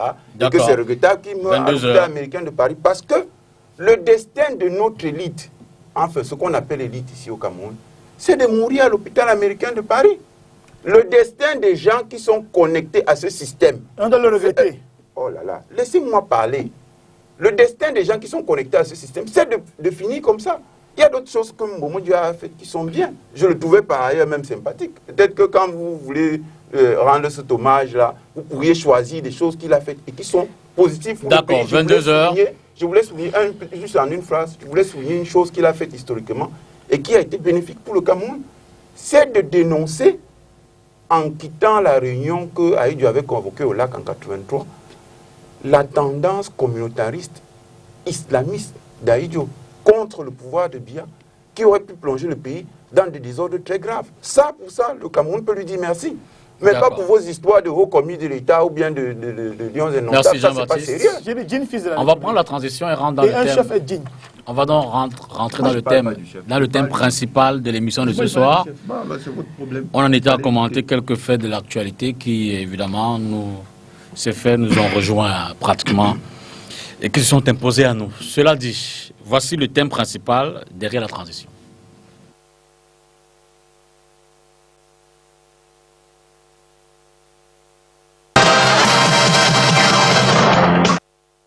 Crise au RDPC, crise anglophone, fin de règne sous fond de crise. L'actualité est fortement marquée, donc je l'ai dit à l'entrée de l'émission, par le renouvellement des organes de base du RDPC, un renouvellement qui ne se fait pas toujours dans la sérénité par endroits. Mais également, la semaine dernière, on aura pu le voir, la sortie du ministre de la Défense au lendemain de la tuerie dans le nord-ouest des militaires camerounais. Pardon. Par des civils séparatistes, et la sortie du Premier ministre dans le sud-ouest pour à nouveau interpeller l'élite et les populations de ces zones en crise, pour davantage implémenter les résolutions, les recommandations du grand dialogue national Alors, messieurs, est-ce que ces événements-là, ces deux éléments, évidemment, qui se font dans des contextes relativement tendus, vous inspirent une analyse de cette période du règne du président de la République? Je commence peut-être par vous, hein, une fois encore, Patrick Rifoué. Écoutez, je pense que vous avez indiqué tout à l'heure que relativement aux opérations de renouvellement des bureaux des organes de base et des organes spécialisés du RDPC, il y avait par endroit de la tension et même des débordements. Il faut quand même rappeler quelques chiffres pour qu'on sache précisément de quoi il s'agit. Depuis le 8 juillet 2021, lorsque le président national a signé la circulaire qui lançait ces opérations, le RDPC a organisé un peu plus de 11 000 scrutins pour faire élire les bureaux des cellules, des comités de base, des sous-sections et des sections, attendu que chaque section comporte 2 bureaux d'organisation spécialisées, à savoir les organisations de femmes et les organisations de jeunes. Donc ça fait que au 30 septembre, date de fin des opérations, le RDPC aura fait élire comme responsable un peu plus de 180 000 Camerounais qui seront les responsables pour encadrer sa base. C'est quelque chose qui n'a pas d'équivalent dans les formations partisanes au Cameroun. Il y a un certain nombre de formations politiques pour lesquelles les responsables sont toujours nommés alors que ces formations ont au minimum 10 ans d'âge. Nous, on a renouvelé nos bureaux au minimum 2 fois. Maintenant, effectivement, les échauffourées par-ci, par-là, on en compte une dizaine sur l'étendue du territoire national et j'ai indiqué tout à l'heure que nous avons organisé plus de 11 000 scrutins. Donc si vous avez de la tension à Banganté, si vous avez de la tension à Benbis, attendez, soyons sérieux, rapportez ça à la proportion. Ça ne fait pas 1% des scrutins qui sont contestés. Donc je peux le dire ici, les opérations se sont pour l'essentiel déroulées dans la sérénité. Maintenant, effectivement, il y a de la passion, hein, et au RDPC comme dans les autres formations politiques, au RDPC comme nous sommes tous des Camerounais. Et vous avez des individus qui sont prêts à mordre leur adversaire ou leur concurrent à l'oreille comme Mike Tyson. Vous en avez qui sont prêts à marquer de la main comme Diego Maradona parce que ce qui compte, c'est le résultat. Donc, effectivement, vous avez quelques camarades qui prennent des libertés avec les règles du jeu. C'est regrettable. Mais on ne peut en aucun cas considérer que c'est la norme. Ça, je suis désolé. La norme, c'est que les opérations se sont déroulées dans la sérénité. Maintenant, effectivement, il y a eu quelques tensions qui sont des tensions regrettables, mais je rappelle encore, il faut les remettre à due proportion, c'est-à-dire qu'il faut les rapporter à l'ensemble des opérations qui ont eu lieu. Et lorsque vous les rapportez à l'ensemble des opérations qui ont eu lieu, vous vous rendez effectivement compte que c'est insignifiant. Maintenant, effectivement, les choses se passent dans un contexte qui est un contexte particulier. Aujourd'hui, nous sommes à l'ère de la médiatisation du politique. Moi, dans un petit travail que je fais à l'université, j'ai fait le décompte pour 29 médias qui se trouvent entre Yaoundé et Douala. Vous avez 388 heures d'émissions de débats politiques par semaine. C'est-à-dire que c'est plus que le nombre d'heures que vous avez par semaine. Donc, effectivement, le politique est partout. Et d'autre part, effectivement, les contraintes du travail journalistique font qu'il y a un effet de loupe sur ces événements-là. L'effet de loupe, c'est quoi? C'est que le journaliste s'intéresse davantage au train qui arrive en retard qu'au train qui arrive à l'heure. Donc, vous êtes dans votre rôle de parler de ce qui ne va pas à Benbis, mais vous n'allez pas parler de choses qui se sont bien passées à Douala 5e, à Douala 2, à Douala 1er, ainsi de suite. Oui, mais il y a eu de la tension, mais les choses... C'est tellement tiré dans le chapeau, mais Douala 2 n'est pas un exemple. Donc, il y a eu n'est pas un exemple du bien passé. Non. Il n'y a pas eu de débordement, il y a eu de la tension, mais les choses se sont globalement bien déroulées. Il y a eu effectivement de la tension, mais la tension traduit quoi? Ça traduit la passion et l'engagement que les uns et les autres ont à se mettre au service au service de leur parti. Il n'y a là rien de mal. Ce qui est préjudiciable, c'est qu'on ait des gens qui, effectivement, essayent de jouer avec les règles. Donc, ça, c'est pour dire que sur ce plan-là, les choses se sont globalement bien déroulées. Et il me semble que en matière de violence, par exemple, dans le jeu politique interne aux formations partisanes, le RDPC n'a rien inventé. Je vous ramènerai simplement à l'épisode du congrès du SDF en 2006, où le défunt Grégoire Diboulet a trouvé la mort. Je rappellerai encore ici que Maître Ngouana ne me contredira pas. À ce jour, personne n'a jamais été condamné pour le décès de ce monsieur qui a malheureusement trouvé la mort. Je crois qu'il y avait aussi eu 4 personnes qui avaient été grièvement blessées. C'est simplement pour indiquer qu'effectivement, dans les formations politiques, il y a beaucoup de passions et ces passions peuvent conduire à des débordements. Maintenant, nous sommes heureux jusque-là, les opérations se terminent demain, nous sommes heureux jusque-là de considérer qu'il n'y a pas de mort d'homme. J'ai vu que certains se sont précipités pour accuser les membres du RDPC d'avoir brûlé la maison du sous-préfet de Bengbis. Bon, soyons sérieux, moi je n'ai jamais accusé un membre du SDF d'avoir tué Grégoire Diboulet. J'ai bien vu que la faction Clément Guassiri accusait les partisans du chairman. Mais je me garderai bien de reprendre ces accusations-là à mon compte parce que ce serait présumé.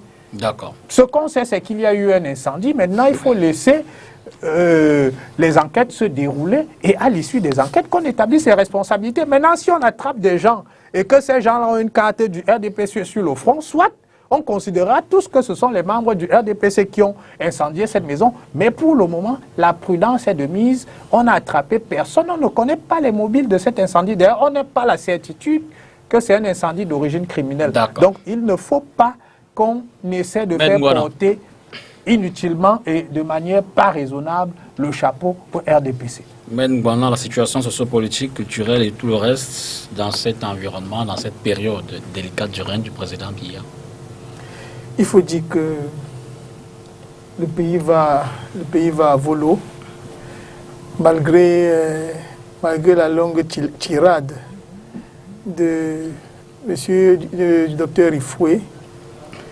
Je crois que c'est la première fois dans l'histoire du Cameroun où, au cours de la réorganisation d'un parti politique, on voit l'incendie de monsieur le sous-préfet, on voit l'érection des barricades sur les routes.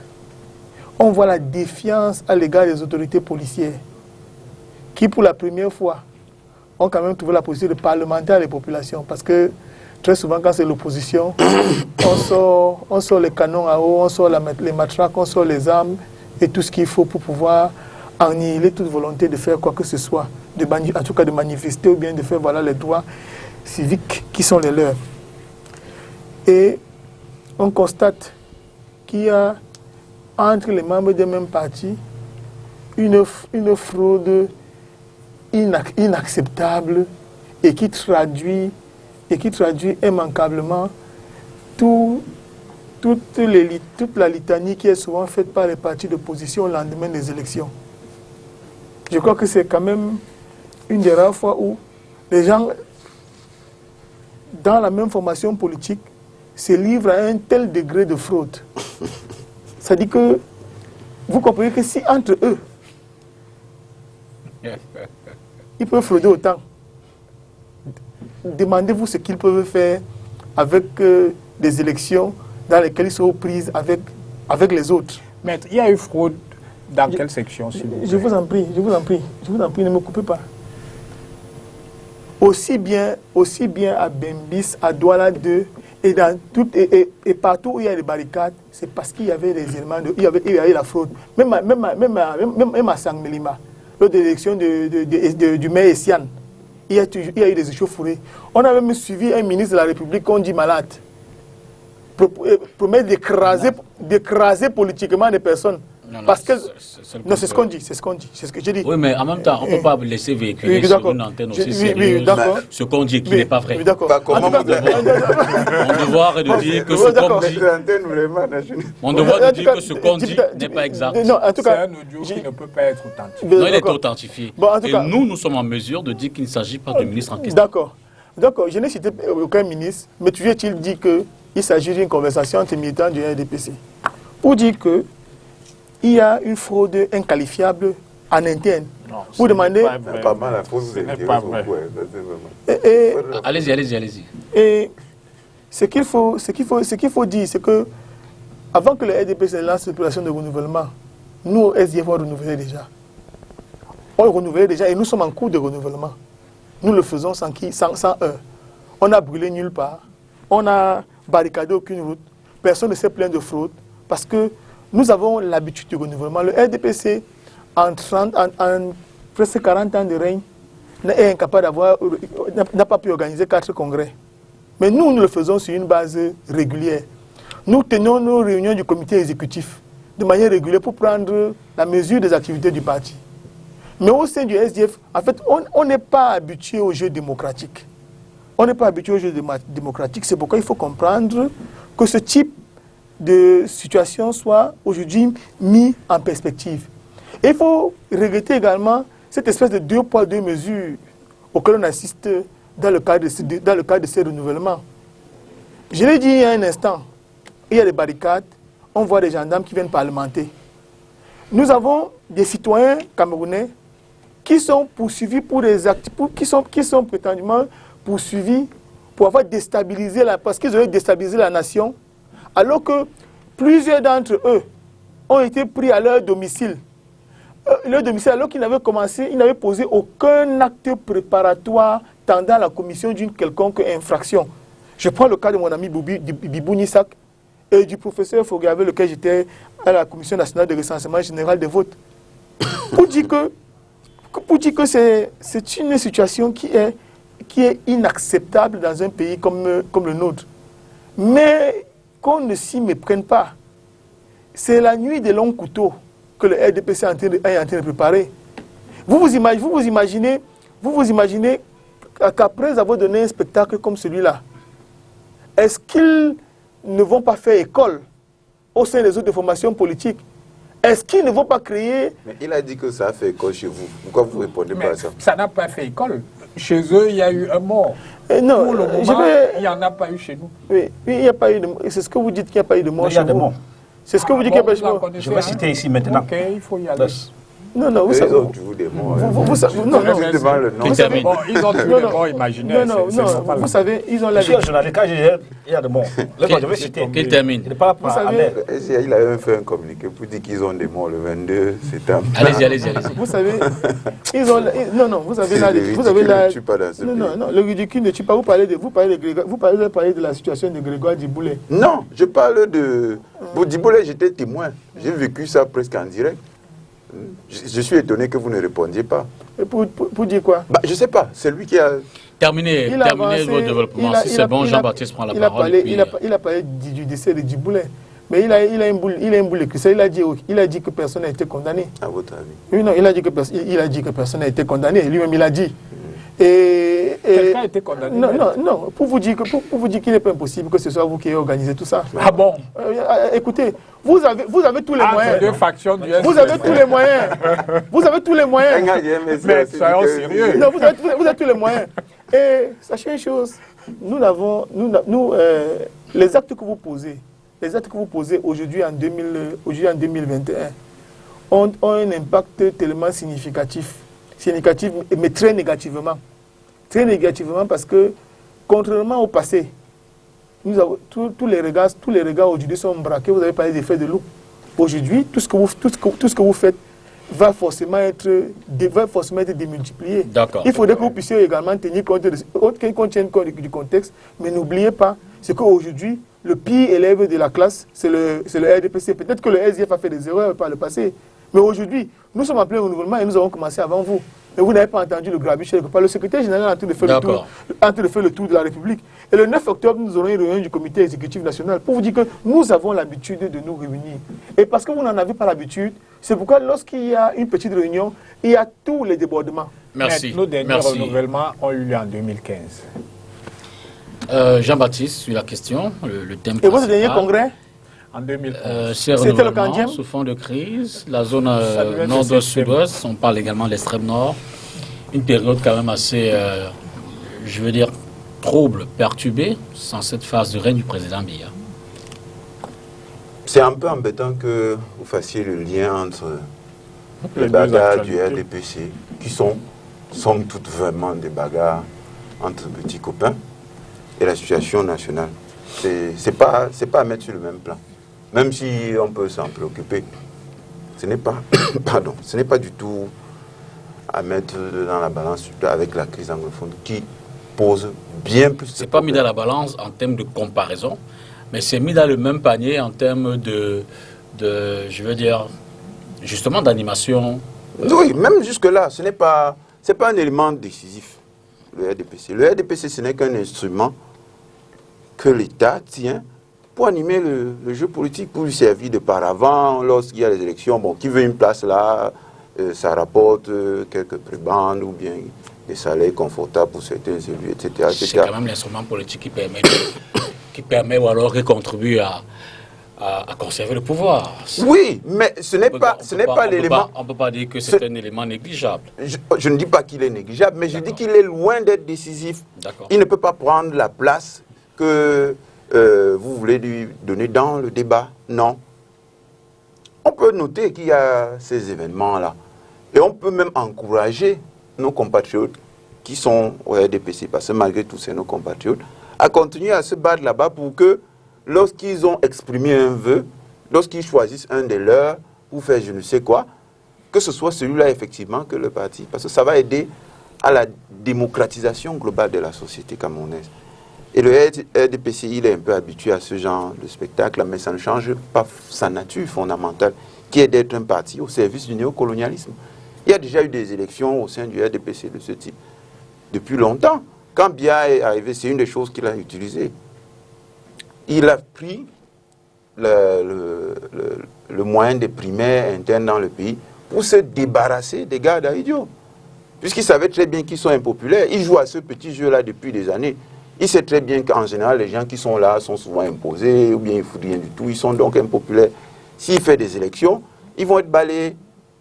Donc, mais il faut encourager quand même qu'il y ait des élections, qu'il y ait des discussions dans leur parti, pour que les gens puissent avancer. Mais ça, ce n'est pas fondamental en comparaison avec la situation de la crise anglophone. Ce qui se passe là-bas, ça se passe aussi à des échelles moindres. Il a souligné le cas du SDF dans les autres partis qui sont issus du RDPC. Donc, vous disiez tout à l'heure qu'il faut vérifier les informations que l'on...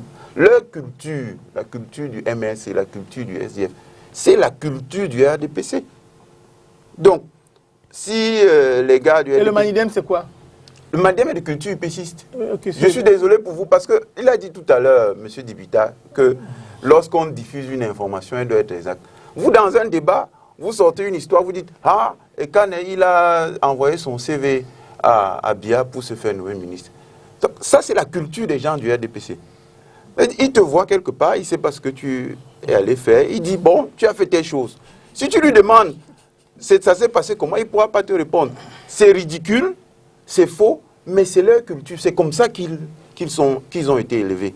Donc, ils ne peuvent pas revenir sur les questions de fond et débattre du rôle exact que le RDPC joue. C'est un rôle un peu monopolistique. C'est normal qu'il attire les gens vers lui.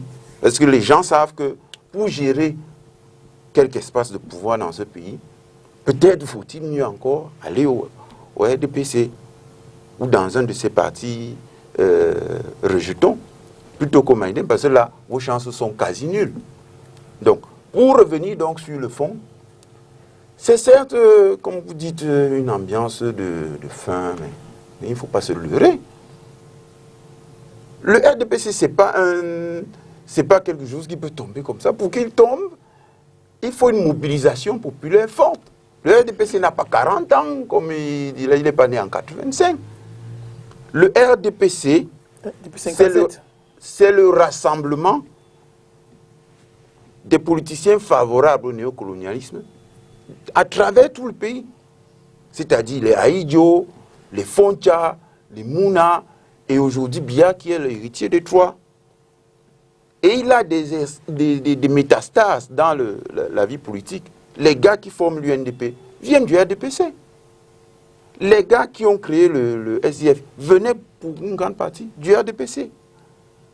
Donc son rôle dans le jeu politique doit être réétudié. Et c'est pour cela que, si on va mettre ça en perspective avec la crise anglophone, c'est pour cela que nos compatriotes, la zone... Mais ne manquez pas de dire qu'on venait d'un contexte de parti unique. Ça veut dire quoi? On venait d'un contexte de parti unique. Non, quand vous dites ça... Non, ce que je veux dire, parce que quand vous dites que tous ceux qui ont créé, c'est pas vrai lorsque vous dites, il y a des personnes qui n'avaient jamais... Je n'ai pas dit tous, j'ai dit... Il y a des personnes qui n'avaient jamais eu de coloration politique. Il y a des personnes qui n'avaient jamais eu de coloration politique. Moustapha Ngouana. Je peux quand même... Nous, on a beaucoup de défauts, nous, mais nous, on ne raconte pas les histoires comme vous. Je n'ai pas dit... C'est connu, c'est connu. Le chairman a été battu il était aux élections locales. Au renouvellement, parce qu'il représentait... Dans un contexte de parti unique. Qu'est-ce que vous appelez contexte de parti unique? Puisqu'il y avait des gens... Attendez, une minute. Et le SIF n'est pas une émanation du RDPC. Vous ne pouvez pas me faire croire que parce qu'on a été encarté un jour au RDPC, on n'a pas le droit... Ce n'est pas le seul élément. L'élément fondamental. Vous permettez que je vous réponde. L'élément fondamental qu'il faut souligner, c'est la culture, la manière de voir le Cameroun, les propositions. Parce que le SDF fédéraliste. Le SDF a déjà... Écoutez un peu. Le RDPC fédéraliste. Le SDF a déjà dit dans ce pays, à travers ses représentants, j'ai même lu ce matin un de vos camarades, sauf si je me trompe, et dans ce cas, je vais écouter. Je n'ai même pas encore parlé. Comment vous pouvez savoir ce que je veux dire? Parce que tu le fais que tu trompes depuis Jean-Baptiste. Monsieur Ngouana Moustapha du SDF, votre parti ne peut pas nous dire que quand nous disons que nous voulons le fédéralisme, voici la base sur laquelle nous le voulons. Vous allez entendre des responsables du SDF qui vont vous dire on veut 10 États. Vous allez entendre des responsables du SDF qui ont écrit comme celui dont je parle ce matin, M. Ntonga, qui dit que revenons à la situation, revenons au fédéralisme. Revenir au fédéralisme, c'est revenir à la situation de 1961. C'est pas ce que ça veut dire. Quand vous dites, nous avons eu un candidat à la présidentielle en 2018 qui a décliné un programme dans lequel le SDF, aujourd'hui, il y a unanimité au sein du SDF pour ne pas revenir à la position de 61 comme vous l'entendez. Bon, mais ce qu'on veut revenir, ça veut dire qu'on revient au fédéralisme, mais un fédéralisme à 10 États. Non, ça ne pas revenir, on n'a jamais eu un fédéralisme à 10 États. On a eu le fédéralisme, mais on a eu le fédéralisme. Et le Cameroun, on ne peut pas inaugurer, on ne peut pas... Écoutez, nous aussi, nous aimons le Cameroun. Non. Ce sur quoi on était en train de discuter, ce sur quoi on était en train de discuter. À 2 États, c'est impossible aujourd'hui. Parce que ce serait faire la part belle à ceux qui sont les artisans du sécessionnisme aujourd'hui. Donc, au sein du SIF, il faut que je vous le dise, non. Monsieur Ngouana, vous ne pouvez pas continuer à traverser la réalité. Je ne traverse pas la réalité. Laissez-moi vous répondre. Et en plus, Tonga n'est pas le porte-voix du SIF. Si par extraordinaire, là, ce que vous êtes en train de dire. Je n'ai pas dit qu'il l'a dit, j'ai dit qu'il l'a écrit. Revenons au fédéralisme. Et vous dites, écoutez, laissez-moi m'exprimer, c'est moi qui parle. C'est la solution pour le Même Cameroun. vous ne pouvez pas écrire, parce qu'il y a un minimum de logique. Vous ne pouvez pas dire revenons au fédéralisme et dire revenir au fédéralisme, c'est revenir à 10 États. Parce que c'est l'ennemi de l'opposition. C'est quelque chose d'extrêmement important. C'est l'ennemi de l'opposition. Quand je dis que vous avez une culture du RDPC, c'est l'ennemi de l'opposition. Laissez-le parler. Il n'y a aucun problème. Il n'y a aucun problème à être votre ennemi, à être votre adversaire. Je préfère encore, comme je vous le dis, je préfère encore discuter avec quelqu'un. Je peux faire encore avec quelqu'un. Parti du rassemblement, donc même vous, si vous envoyez votre CV, ce sera avec bonheur. Moi, je n'arrive pas à comprendre que des gens qui veulent discuter ne soient pas capables d'écouter tranquillement. Je vous dis ceci. Si vous dites aux Camerounais, si vous dites, moi je n'ai dit aucune contre-vérité. Vous pourrez reprendre l'émission et vous allez vous-même suivre les accusations que vous donnez. Si vous avez des preuves, vous les mettez sur la place publique. Mais comme je sais que vous n'aurez rien, on va continuer à rigoler. Poursuivre. Revenons sur le fond du sujet. Pourquoi je dis que quand on lit votre attitude, à la crise anglophone, on comprend pourquoi est-ce que cette crise-là a du mal à finir. C'est parce qu'on est dans un système où les politiques sortant à 99% du même mot ont des attitudes équivoques. Vous dites aux gens, revenons au fédéralisme. Quand vous dites revenir, c'est revenir en arrière, c'est-à-dire là où on était. Imaginons même, pour faciliter le débat, que vous disiez... C'est le thème? Oui. Ok. C'est pour montrer la difficulté, c'est pour montrer la difficulté qu'il y a dans ce pays à résoudre, c'est bien écrit là, crise anglophone, fin de l'année sur fond de crise, c'est pour montrer la difficulté qu'il y a dans ce pays à résoudre les problèmes fondamentaux avec des politiques qui s'amusent avec le sort du pays. Vous dites aux gens, allons à 10 États. Ok, d'accord. Mais si vous dites aux gens, allons à 10 États, ne dites pas revenons au fédéralisme. Parce que le fédéralisme dont vous parlez, c'était quoi? C'était la matérialisation de la volonté de la Grande-Bretagne et de la France de maintenir le pays désunis. C'était ça. Lorsqu'on parle de fédéralisme dans votre famille politique, on parle du fait qu'il y a eu un consensus entre les colons anglais et les colons français pour faire du pays un Cameroun bizarre En une minute où résumé, et puis où les enfants d'un même pays vont à l'école apprendre des choses contradictoires et différentes qui vont les mettre en antagonisme. C'est ça le problème. Et c'est sur ça qu'il faut répondre. Ce n'est pas en racontant des histoires ou en disant, ouais, comme je vous l'ai dit, le RDPC c'est l'original. Vous êtes les copies. Et ne croyez pas que la copie peut être meilleure que l'original. Il m'a donné une seconde. Et face à l'original du RDPC, nous disons que la solution dans la crise anglophone, ce n'est pas de prendre d'autres copies, donc de ce qu'on a déjà fait depuis toujours. C'est de prendre la solution UP6, qui est celle de réunifier sur le pays, non pas sur la base de 10 États, ça ne signifie absolument rien, 10 États au Cameroun, mais de bâtir un Cameroun sur la base de 4 régions qui sont ethno-culturellement et économiquement viables, homogènes. D'accord. Jean-Baptiste, donc vous voyez, j'espère que vous voyez une seconde dans son temps et puis avant de raconter ce que vous racontez. Jean-Baptiste, quand nous parlons de fédéralisme, nous ne demandons pas de revenir à la position de 61, nous demandons de revenir au fédéralisme. Avançons, vous avez dit ça, j'ai accepté. Oui. Nous demandons de revenir au fédéralisme comme mode de gestion des affaires publiques. Parce que nous estimons qu'aujourd'hui, les États les mieux avancés sont ceux qui sont fédéraux. Mieux avancés, ça veut dire quoi? Économiquement. Et pas en Europe, l'Allemagne. C'est l'État fédéral. Mais monsieur, quand on fait l'IDH, quand on fait l'indice de développement humain dans le monde, oui. La Norvège est toujours devant. Oui. C'est parce que c'est un État fédéral. Pour vous dire quoi? Mais la Norvège... Quand on classe les pays... Quel est le PIB de la Norvège? Je ne classe pas les pays sur la base du PIB, je classe les pays sur non, c'est très important. Non, c'est très important. C'est les petits États, les États nordiques, c'est les petits États pour la plupart. Ça veut dire quoi, petit État? C'est les petits États. Ça veut dire quoi, petit État? Écoutez, ça veut dire vous ne pouvez pas gérer l'Islande comme vous pouvez gérer les États-Unis. Et vous voulez donc gérer le Cameroun comme on gère l'Allemagne, ou bien comment on gère le Cameroun sur la base de quoi? On peut gérer le Cameroun comme on gère l'Allemagne, comme on gère les États-Unis. Comment on gère la Norvège? Pourquoi pas comme la Norvège? Et j'explique. Au Cuba, pourquoi pas? Je t'explique, Jean-Baptiste. Oui, je vous écoute. Oui, je vous écoute. Jean-Baptiste t'explique. Dans un pays aussi multiculturel que le Cameroun, un pays aussi multiculturel que le nôtre, il ne faut pas concentrer les centres du pouvoir. Est-ce qu'il est normal que pour faire une route dans le Ndian, qu'il faille décider de cela à Yaoundé? Qui a dit que c'était normal? Alors, il faut permettre aux populations de pouvoir s'auto-administrer.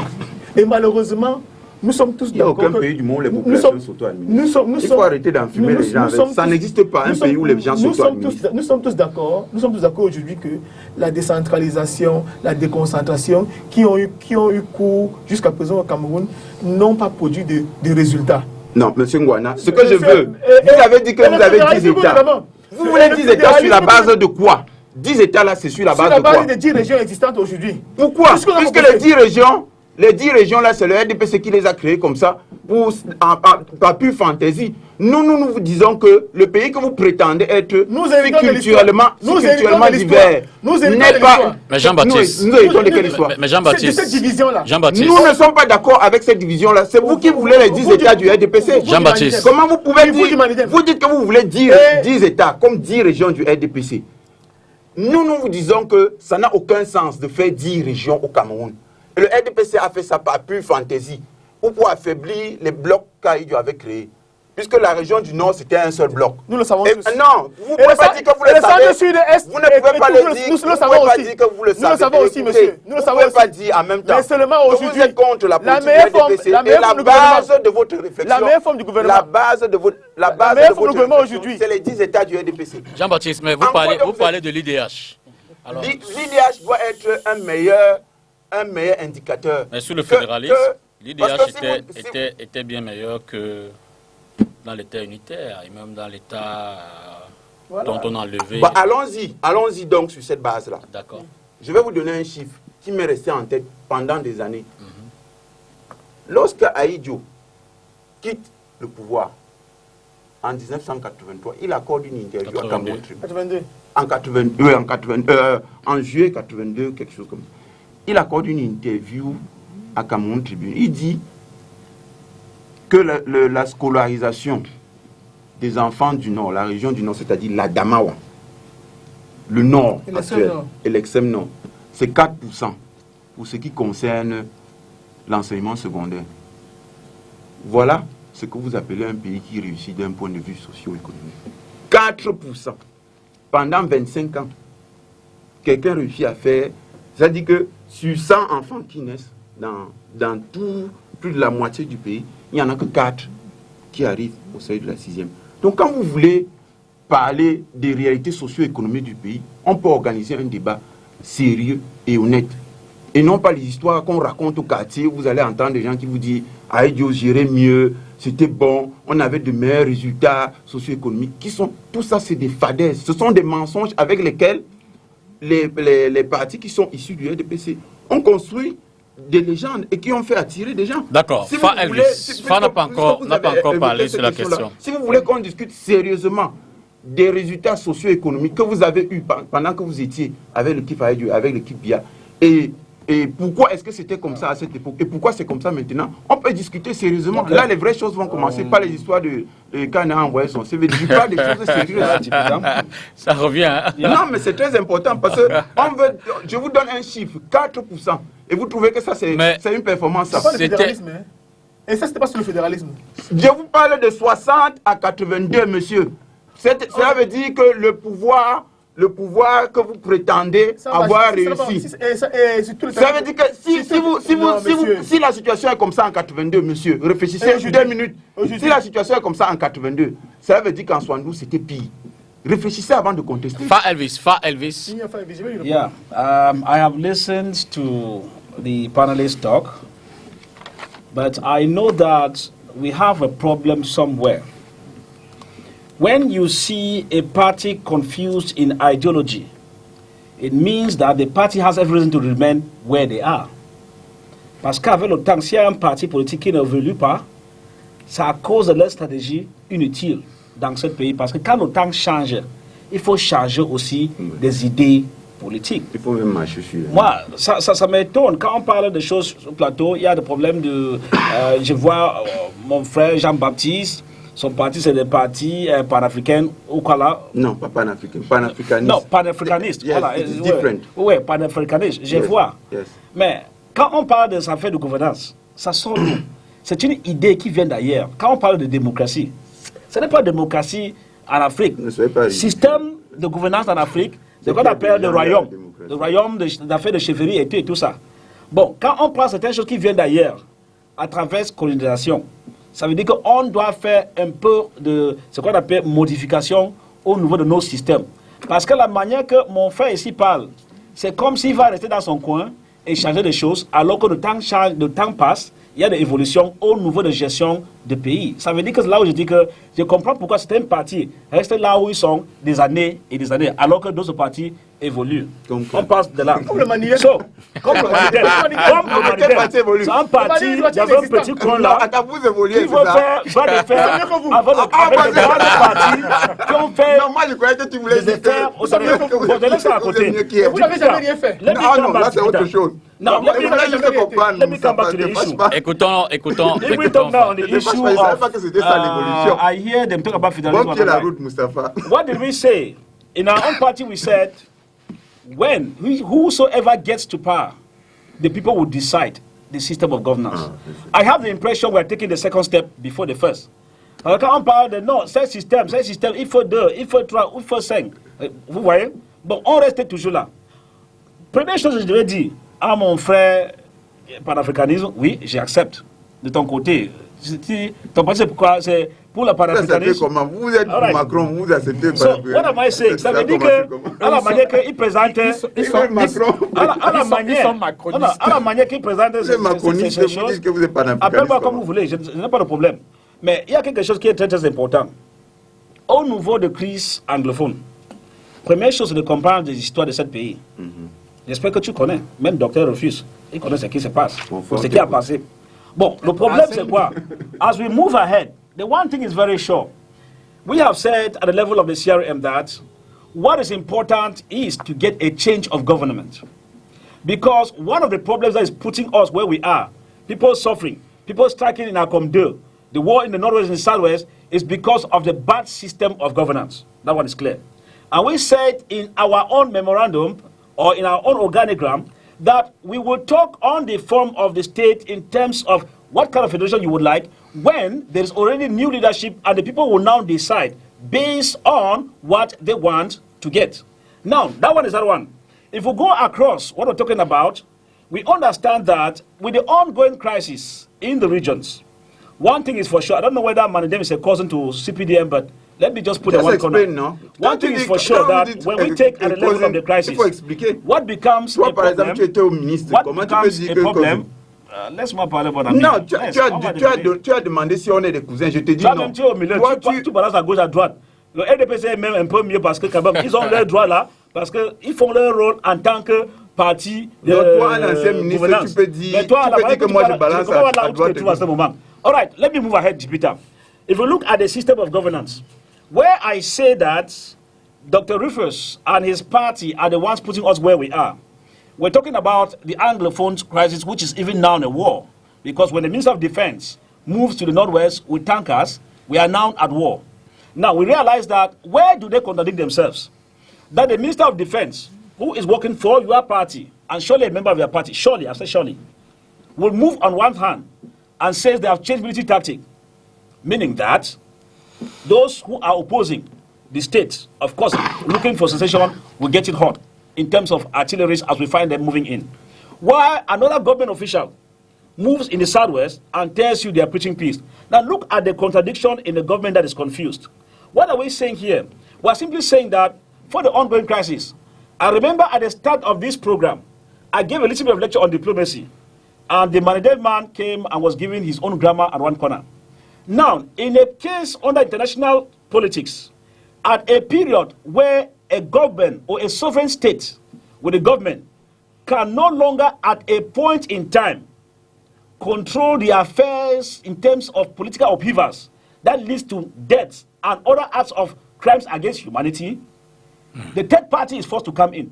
Who is the third party? Third party from the international community. I am Who still is coming. it? I am Give still a coming. name. Who is it? What's the international community? I will lecture you on Who that. is He it? does not know Who is what, it? how international community works. So what do I mean? I'm simply educating him that when you have what you call ECOMOG forces, you have what you call African Union forces, you have what you call backed up UN forces. It is not because they move into a country because they like. It's because there are some occurrences that have been monitored over time that has to deal with breaching international law. And once international law is breached to a particular extent, you start getting interjections in. Now, what you note, which our brother from Manidem has failed to note, which I'll find time to lecture him, is that there is no country in the world that works in isolation because there are treaties. If you think that a country works alone, it does not move. How do we come about it? International politics, there are African countries that have liaison or treaties with powers because in the economic scene, you cannot provide everything. It's normal. There's nobody who can provide everything. which means that Cameroon can provide cocoa to somebody, and somebody provides another thing, and vice versa. That's how the world functions in a chain, which I see some of our panelists here thinking that you can block that chain. So in the case of what we're talking about, if you look at the crisis, one thing is for sure, from the analysis on the ground, it tells you that Yaoundé regime is not willing to solve the crisis. That's why we are moving towards a point, as President-elect Professor Maurice Kamto said, in his movements, he said, we will get to a point whereby the international community will have no choice than to interject. That is a fundamental principle in world governance, which I am surprised that some persons here are still ignorant about how world functions. As I told you, and as I'm telling people, if you look at it, there's no government that will kill people over and over and there will be no interference. It becomes difficult because circumstances will warrant those interference in order to maintain what we call world peace. At the end of all of this, I would tell you that what is happening with the CPDM, as we find on the ground, it is just an indication that the system failed on arrival. That's why some of us are taken aback when Dr. Rufus tells us that we cannot take minor cases and then we quantify to say it went wrong. Can you imagine? Let me educate my dear man because he's a journalist and I'm an investigating journalist. Today in Dek village, that's in Bafia, there was a problem during the reorganization between the villagers in Dek, in the subsection, and those in the village called Kiki. Because one person in Dek village was accused of having hired to go over. This is about election in CPDM. Hey. And somebody was killed today, 30 years old, today, knifed.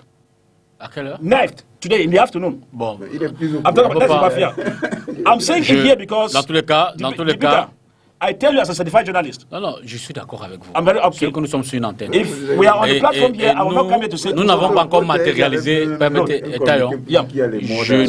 je ne remets pas en cause vos sources. Je sais que vous êtes journaliste, vous êtes analyste politique. Je ne peux pas remettre en cause. Mais je dis qu'à notre niveau, nous n'avons pas encore, évidemment, vérifié cette information-là. I get you. Donc je That's vous why en I take laisse. responsibility in whatever I say. So concluding, can I conclude now? Allez-y, allez-y. All right. So to conclude, if you look at the issues, houses have been burned and Okada that way. I want to leave that one aside.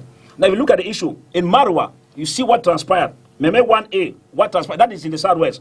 Bengbis, that we just mentioned, and in Bangate. It is to tell you that it is just 1 in a million. Now, when you look at... Parce que ça fait pas 5, hein. No, excuse me. Vous êtes à moins de 5. I can count even more. Continuez. Continuez. Non, allez-y. Je suis intéressé par cette école. Continuez, parce que là, vous êtes à 5. When you move further, vous êtes à 5. Malema is also there. Yaoundé 7 is there. Don't say 7. There are more than. Ça fait 7.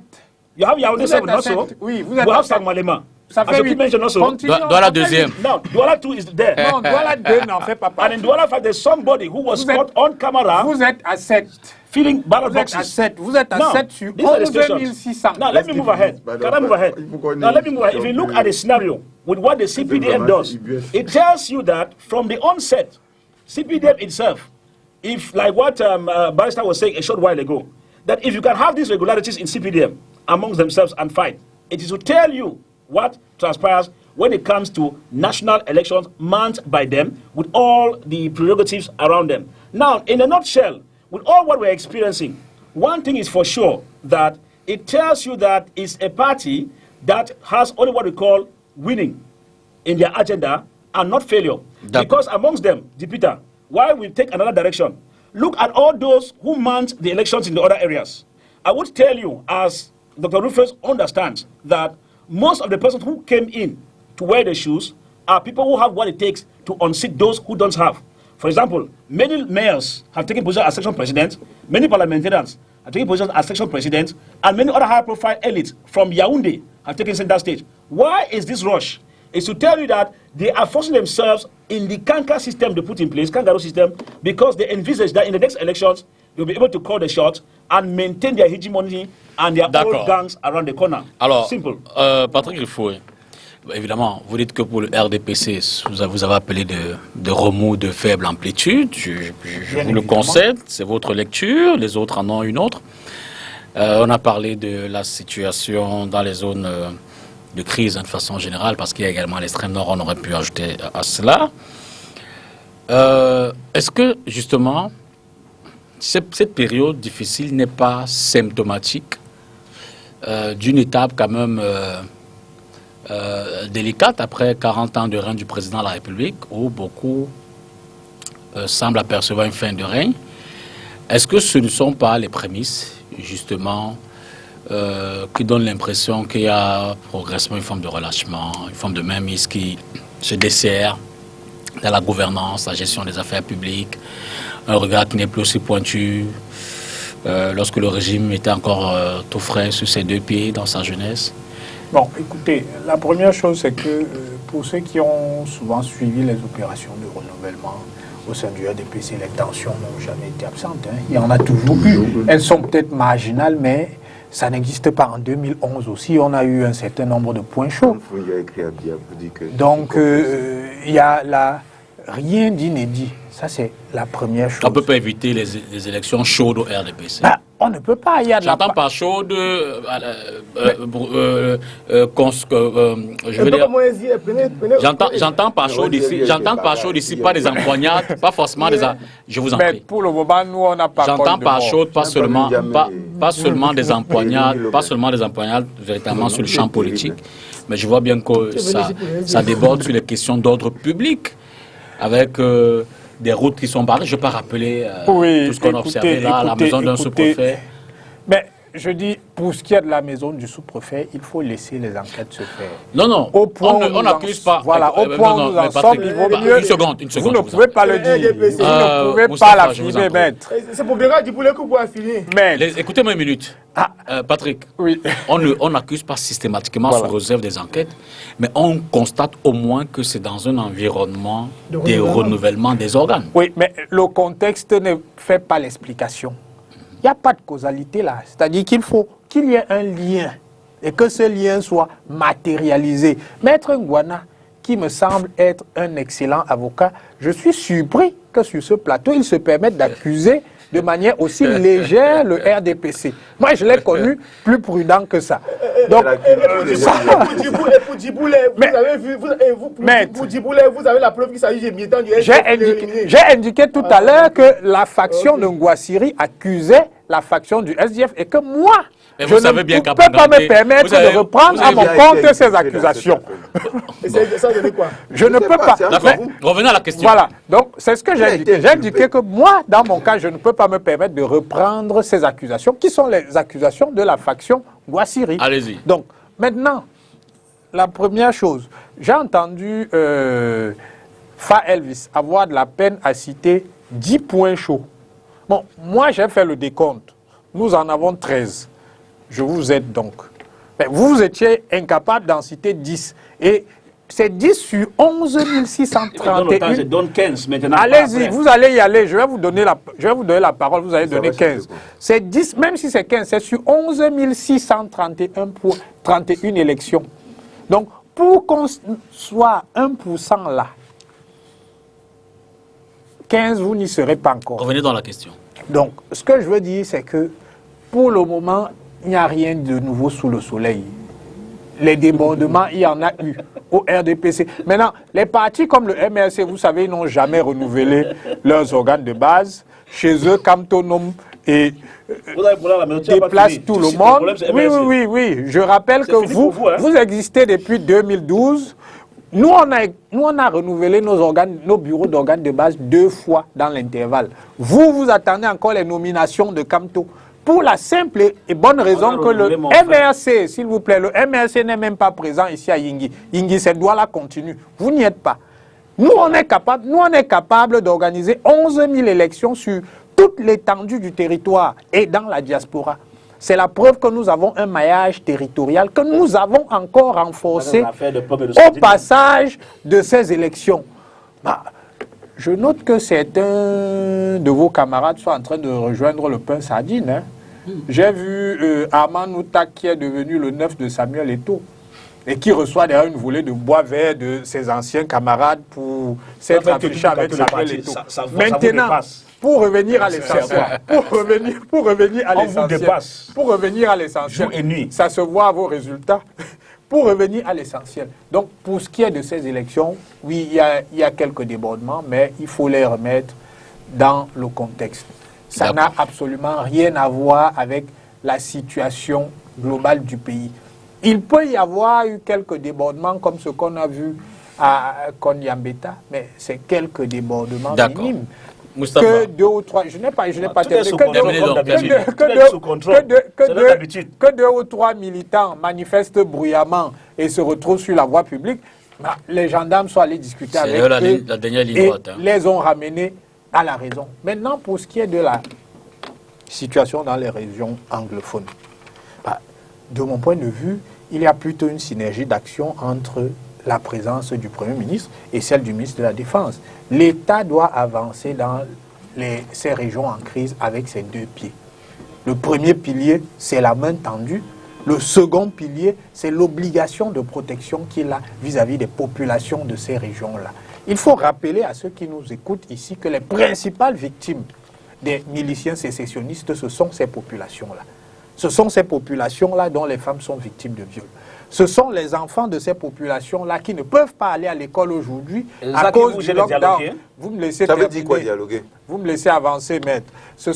Vous me laissez avancer, Elvis. Avance. Ce sont ces miliciens-là qui empêchent que les enfants aillent à l'école. Ce sont ces miliciens qui empêchent que l'activité économique puisse avoir lieu là-bas. Ce sont ces miliciens qui rançonnent ces populations parce que c'est sur ces populations qu'elles prélèvent leur pitance. Donc l'État a une obligation de protection de ces populations dont il ne peut se soustraire. D'accord. Et face à l'évolution... C'est la dernière prise de parole. Voilà. Nous sommes à 8 minutes de la fin de l'émission. Face à l'évolution de la situation sécuritaire, il fallait que le ministre de la Défense revisite le dispositif et l'adapte. Maintenant, de l'autre côté, le Premier ministre est effectivement allé dans le cadre de l'évaluation du grand dialogue, renouveler la main tendue du gouvernement à ces miliciens sécessionnistes. Et je constate que le MRC qui se fait le porte-parole de ces miliciens, on a d'ailleurs vu Maurice Kamto, main dans la main avec les sécessionnistes ambazoniens au Zénith, je constate que le MRC qui se fait le porte-parole de ces miliciens en est sur tous les plateaux à accuser le gouvernement, mais ne formule jamais de demande vis-à-vis de ces miliciens qui sèment la terreur dans ces zones-là. Vous savez... En guise également de fin de prise-parole. Naturellement. Je voudrais repréciser mon propos de tout à l'heure.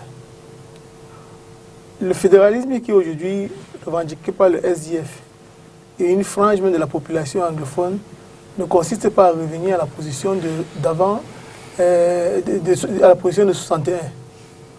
Notre position a évolué dans l'intervalle. Le SDF estime aujourd'hui que nous devons avoir 10 États fédérés qui vont pouvoir impulser un véritable développement en interne. Et je voudrais dire à l'ami intime du RDPC qui me laisse terminer, parce que c'est ma dernière prise de parole. Nous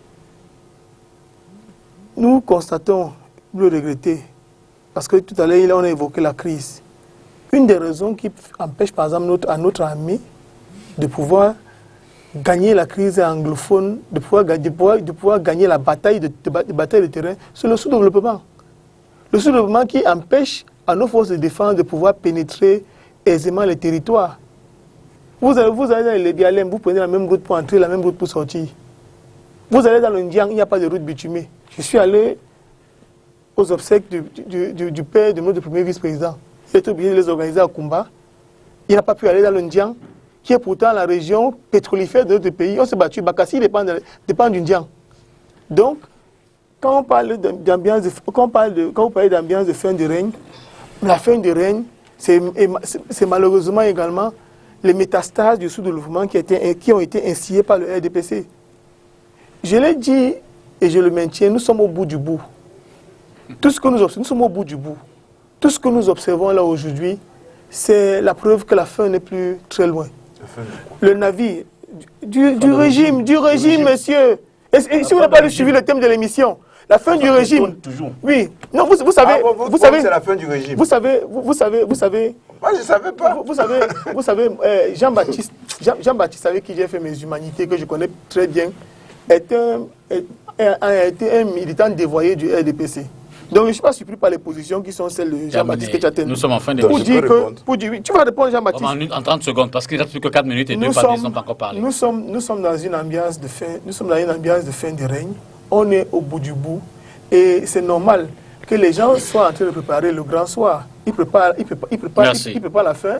Et il ne faut pas être surpris qu'aujourd'hui, ce qui se passe à l'EDPC, en fait, c'est des factions, c'est des chefs de gang qu'on est en train de prendre aujourd'hui pour pouvoir s'organiser, pour pouvoir maintenir le pays en coupe réglée au soir de la fin. D'accord, merci. Elvis. Well, just to end, the issues are currently going on within both the CPDM itself and the government taking a different level in the twist of the war in the northern and the southwest tells you that they are all what we call on counterproductive moves. Of course, as I said earlier, any move that is based on resolutions arrived at the national dialogue failed on arrival because the principles of conflict resolutions were not respected. So too will anything that triggers from it coming down also be giving us faulty or what we call cosmetic measures. Of course, we talked about militarization of the areas. The bad thing in it, where we are on this platform, is that if Dr. Rufus or my brother Jean-Baptiste had been or had once witnessed the consequences of the war, their grammar would change from here. Just like we tell people every day that if those who have been sent on the ground were children of high-profile personalities, they would have changed the scenario of the story. But because most of them are those from the downtrodden sector of life, of course, get what we come about.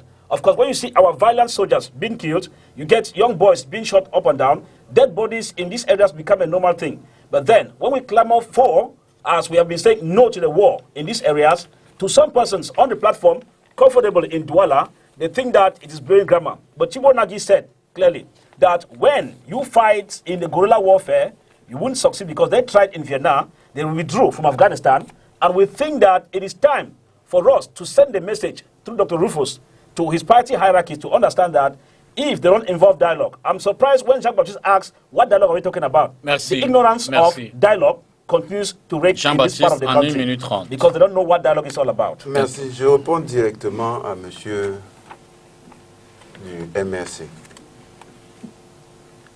Vous avez engagé une guerre contre le Cameroun avec vos complices amazoniens et vos amis du SDF.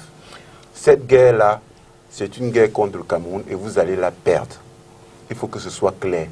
Et de ce point de vue, je soutiens parfaitement que le gouvernement vous réprime. Parce qu'il est inadmissible que quelqu'un dans ce pays prenne même une guille pour s'attaquer à l'intégrité du territoire camerounais. Sur ce point-là, il n'y a pas de discussion possible entre nous.